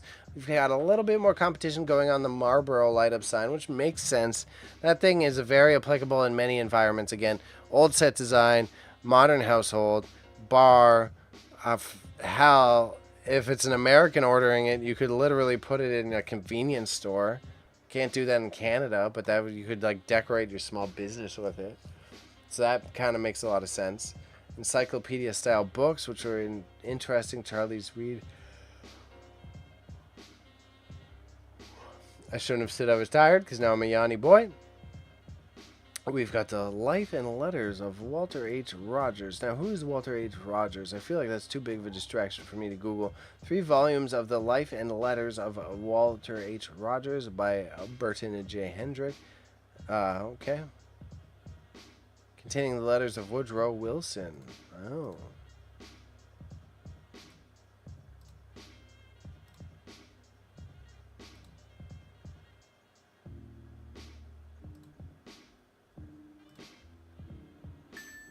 Intriguing. Encyclopedia. It looks like we got another bid. We got a bid on not the Pillar of Fire. Pillar of Fire, never read. This one I've heard about. The Pillar of Fire. No date, possibly first edition. Some nice graphic green over, some foxing, great etchings inside. The Pillar of Fire.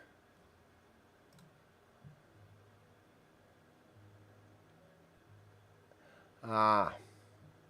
I will not continue that. That is where I recognize it. I'm also quite educated on that part of history because I like to know what both sides are thinking. So also, let's not get into that debate. Acorn, Acorn's got two sneaky, highly political things in here today, eh? Queen Elizabeth memorabilia. Let's look at this. This is that's not controversial at all either. Two coloring books and a commemorative photo. Okay, cool. Let's not talk about what her mom did. Postcard lot, $6. World map vintage. National Geographic. Natural history books. Ooh, these are old ones. I've never seen these hardcovers. Well, I guess not old. The printing quality is too good. These have to be like 1980s. The printing quality is way too good. I'm gonna vote 1980s. And the graphic design, yep. I'm sticking with my gut. Too modern. Jean Talon Canadian stamps. Oh, that is the stamp type that's worth a lot of money. That's the full sheet, isn't it? 1962 is just a little too new still, though. But that whole sheet, when it's a whole sheet like that, that's the one that's worth money to the stamp geeks.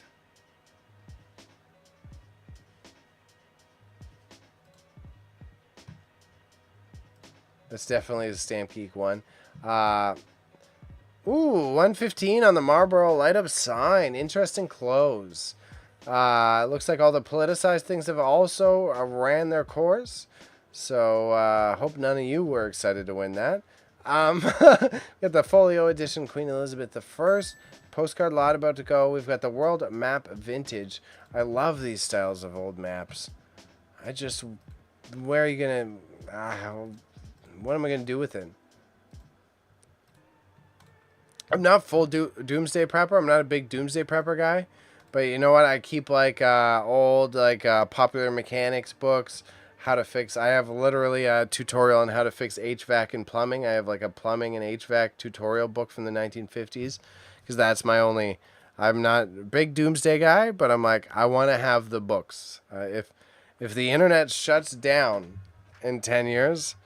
I want to be able to have the book that says this is how you fucking plumb a house. You know what I mean? So that's the world map. Would be sick to add that to that collection, but it's so old that it wouldn't. It doesn't add up. It doesn't match. But I'm not a big paranoid guy, but I'm like I want the hardcover book that if all the lights go out tomorrow, I can plumb my house. I can run electricity. I can do this. I can do that. Catcher in the Rye early edition. $10. How early? How early are we talking? 1951.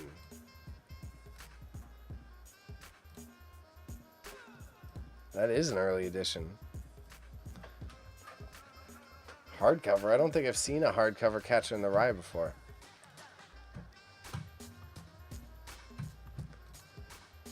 The Rolling Stones coffee table books. We talking magazine? We're talking magazine. We're talking magazine, so plural, typo.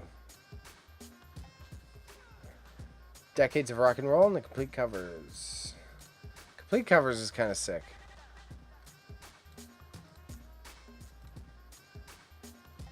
That's a good little history coffee table book. You get lost in that. Star Wars minifigures. Star Wars, do we say? 1983 paintable model.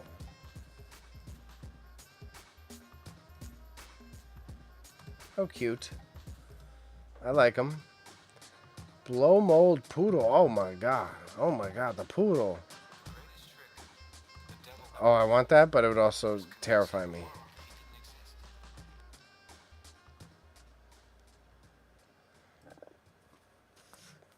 That would terrify me. Something about the eyes.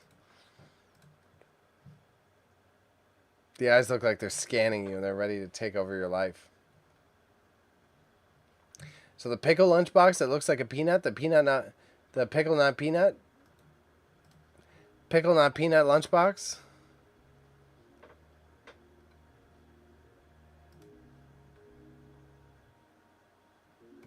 Yeah. The coffee table books are very cool. I like them. And yeah, they're the history of the covers.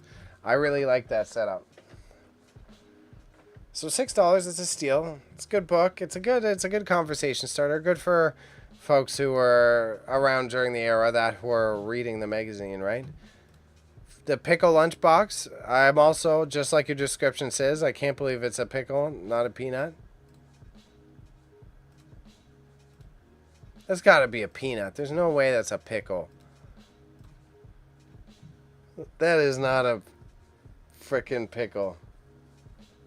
It's actually a pickle, I swear. There's no way.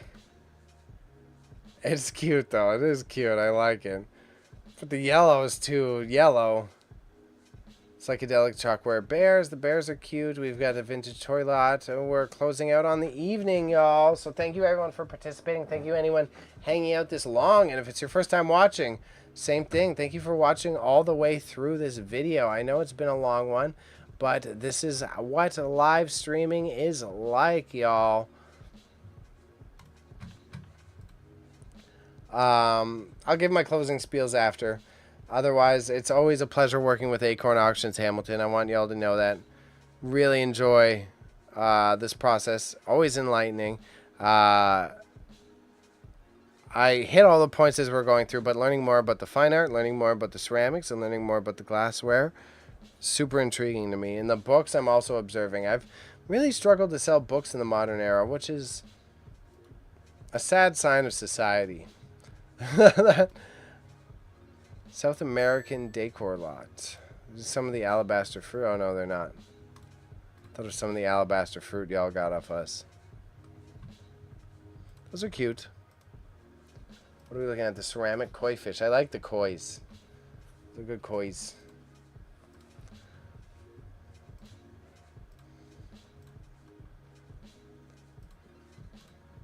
So it looks like all the things are closing at decent prices. We got the pickle closed for the selling price that it was. I think it was at $11. If not, it was at $14. So it wasn't too far off of that mark. And it looks like we are on to some of the more traditional big lots with collectibles in them.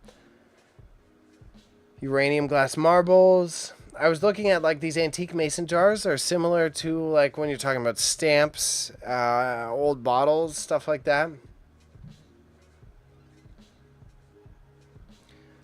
Like these mason jars are technically like $40 to $60 a piece. These are really old. These are like 1930s mason jars, right?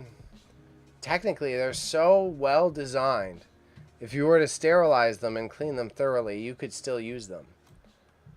But I dare you to find someone who's collecting them. I dare you to find someone who's willing to pay the $60 a unit on them. They're beautiful. They're great pieces of history. The fact that they're still functional is like a massive testament to the practicality of like engineering back then. But no one's buying a 1930s jar.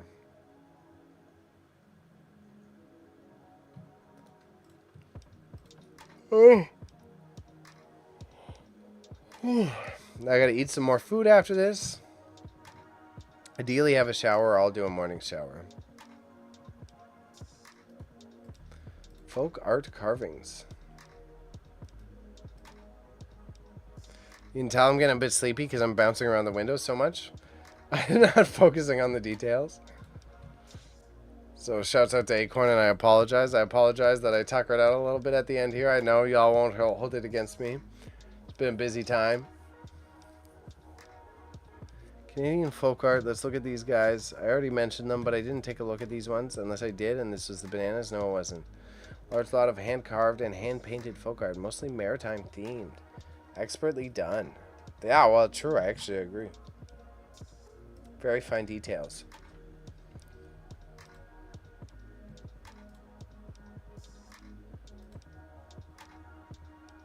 the golfer. Now this looks like Zelda the Wind Waker. The sailor specifically looks like a character out of Zelda.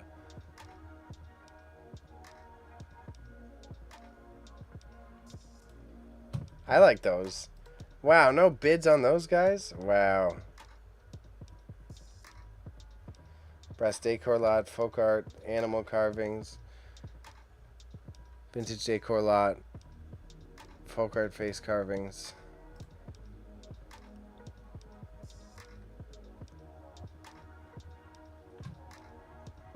Cool. So it's slowing down a bit. I'm not going to disregard what's going on. I'm still also going to have this window open in case things start popping up.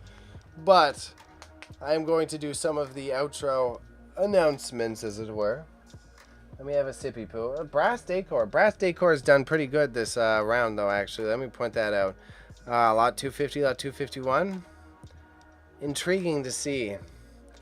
Like, the ups and downs of brass are similar to the other ones. Like, see, there you go. There's my tired brain. I'm not bringing out the big words. Let me zone in here. Sip.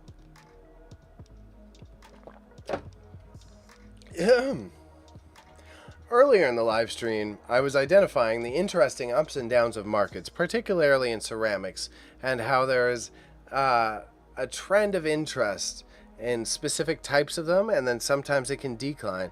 I would say the same thing happens with silverware. I am finding it very interesting, again, to participate in these auctions and be able to broadcast them alongside Acorn Auctions, because, like, the brass decor is now also one of those things that seems like it's definitely not blowing up, but seems like it's worthwhile again. It seems like there's some interest in brass again. So I'm going to take a keen eye and note that for attention.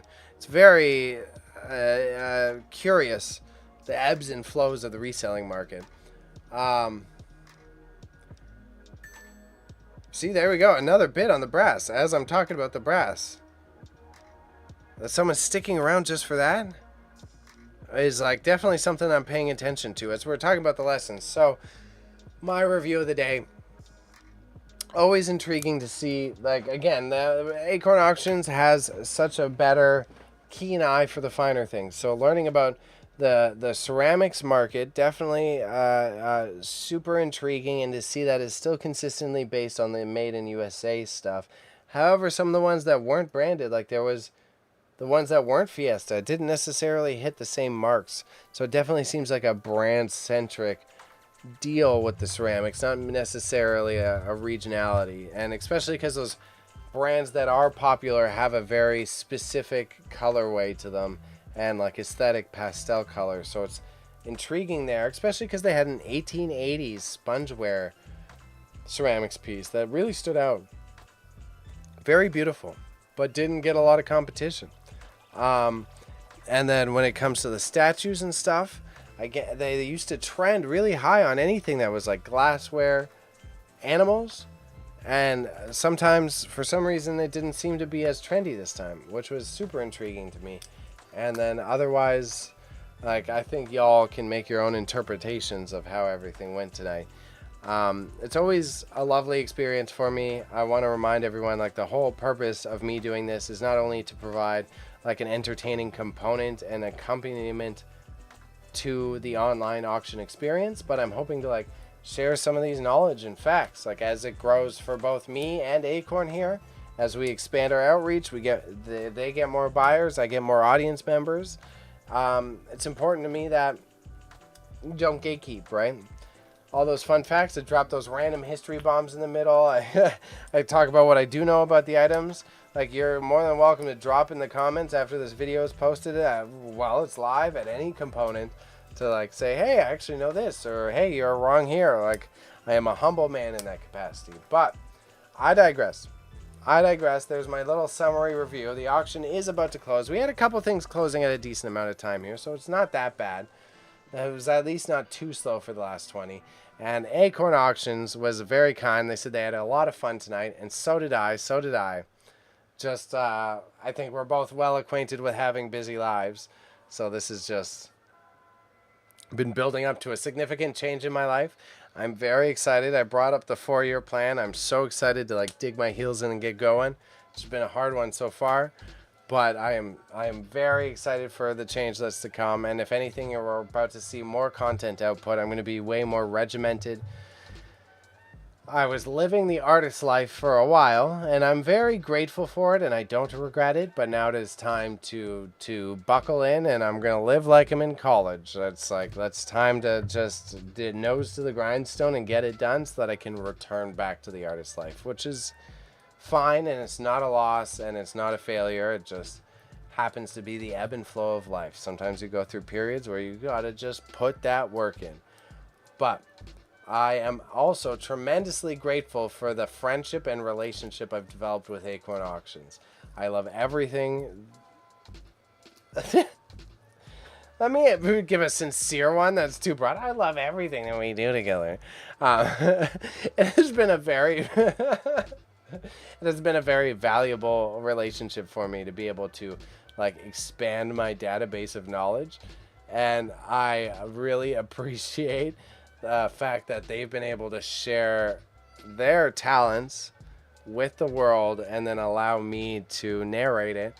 And in the process, like it benefits me, my business, and my abilities to communicate. Like I've gotten better at this announcer thing. If you notice, when I'm on, I can go fast now, and it's all because of hosting these auctions. And it's also, like, I gave you all the education things on my reselling hustle. I've learned so much from being able to observe how people with a different specialty than mine approach things, and it's been so valuable. And thank you, Acorn. They also say you are too talented to not exist in the live stream world. I appreciate it. And I try to do what I can to just bring it to fruition. If anything, like the part-time job I'll be serving again, right? So I'll be public speaking. So I'll be exercising, getting my voice out a little bit more again, rather than just being lost in my artist world or in the warehouse with Patty. So that's like not necessarily a bad thing. And since it's a morning job, I'm hoping that I'll do eBay and come home in the evenings, and I'll do some work here. So if anyone who's watched this long and you're a regular, that's, if anything, all that hard work, the sitting down, taking the month breather, praise be to Allah, praise be to J-Man, whoever, the universe, whatever you see it as. It was like, I very fortunately stumbled into making the correct decision. So thank you for your patience through all this. And I love having all these videos as like a testament to how things went. But, okay. I think that's it. Sleepy boy here. Sleepy boy has to get some food in me, and I gotta shower and shave and get my butt to sleep. Probably gonna go to the simplest dinner. I'm gonna do a mishmash. I'm not sure what I'm gonna throw together. I need to get some veggies in me too, so I'm gonna make it basic. We're gonna make it work. We're gonna make it functional. But without further ado, I had a lovely night. The auction that you just observed was with Acorn Auctions Hamilton. They have their own hybrid platform. If you want to see more of this, you can still click the link that's pinned in the chat, or that you would have seen come up in the live chat feed, because they will be hosting more in the coming months. You can register for those auctions and follow them there or on Instagram. My name's Bailey. I operate an eBay store called Grandma's Deadstock, and I collaborate with my business partner Patty of Patty's Pop-Ups. That is Paddy, and we also function as our own auction house, which we're hoping to like grow in the future. We got a couple lanes coming up, but right now we're focusing regionally in Toronto. But if you keep tapped in, you're gonna see how those things grow. I do daily updates on my Instagrams. It's the best place to keep tapped in. And again, I brought up that little break, so I didn't really post that much for the last month and a half, 2 months. But we're about to get back cracking. It's time to get this machine to blow up, because the best way to support me is to subscribe to the YouTube channel, all right? We get monetized at 1,000. We're at 740. The lovely folks at Acorn Auctions here, they supported me from day one when I was a little wee man's in terms of subscriber count. So I'm very grateful for their support through this entire process, because we're almost there. And once we're there, we're getting a video editor on the team, and this video editor, it's only gonna go up. It's only gonna go up. I'm so excited to see where it goes from there. Okay. I had a lovely evening. I hope you had a lovely evening. I appreciate all of your time and patience. Sleepy boy, gotta sleep. Sleepy boy, gotta do sleepy stuff. Okay. I gotta do some sleepy stuff. All right. Thank you so much for tuning in. This is something that, again, will happen on a more consistent basis. We're going to see you again in the future. Acorn Auctions Hamilton is a wonderful people. And, yeah, I can't even put words together anymore, okay? Okay, all right, we're going to bed.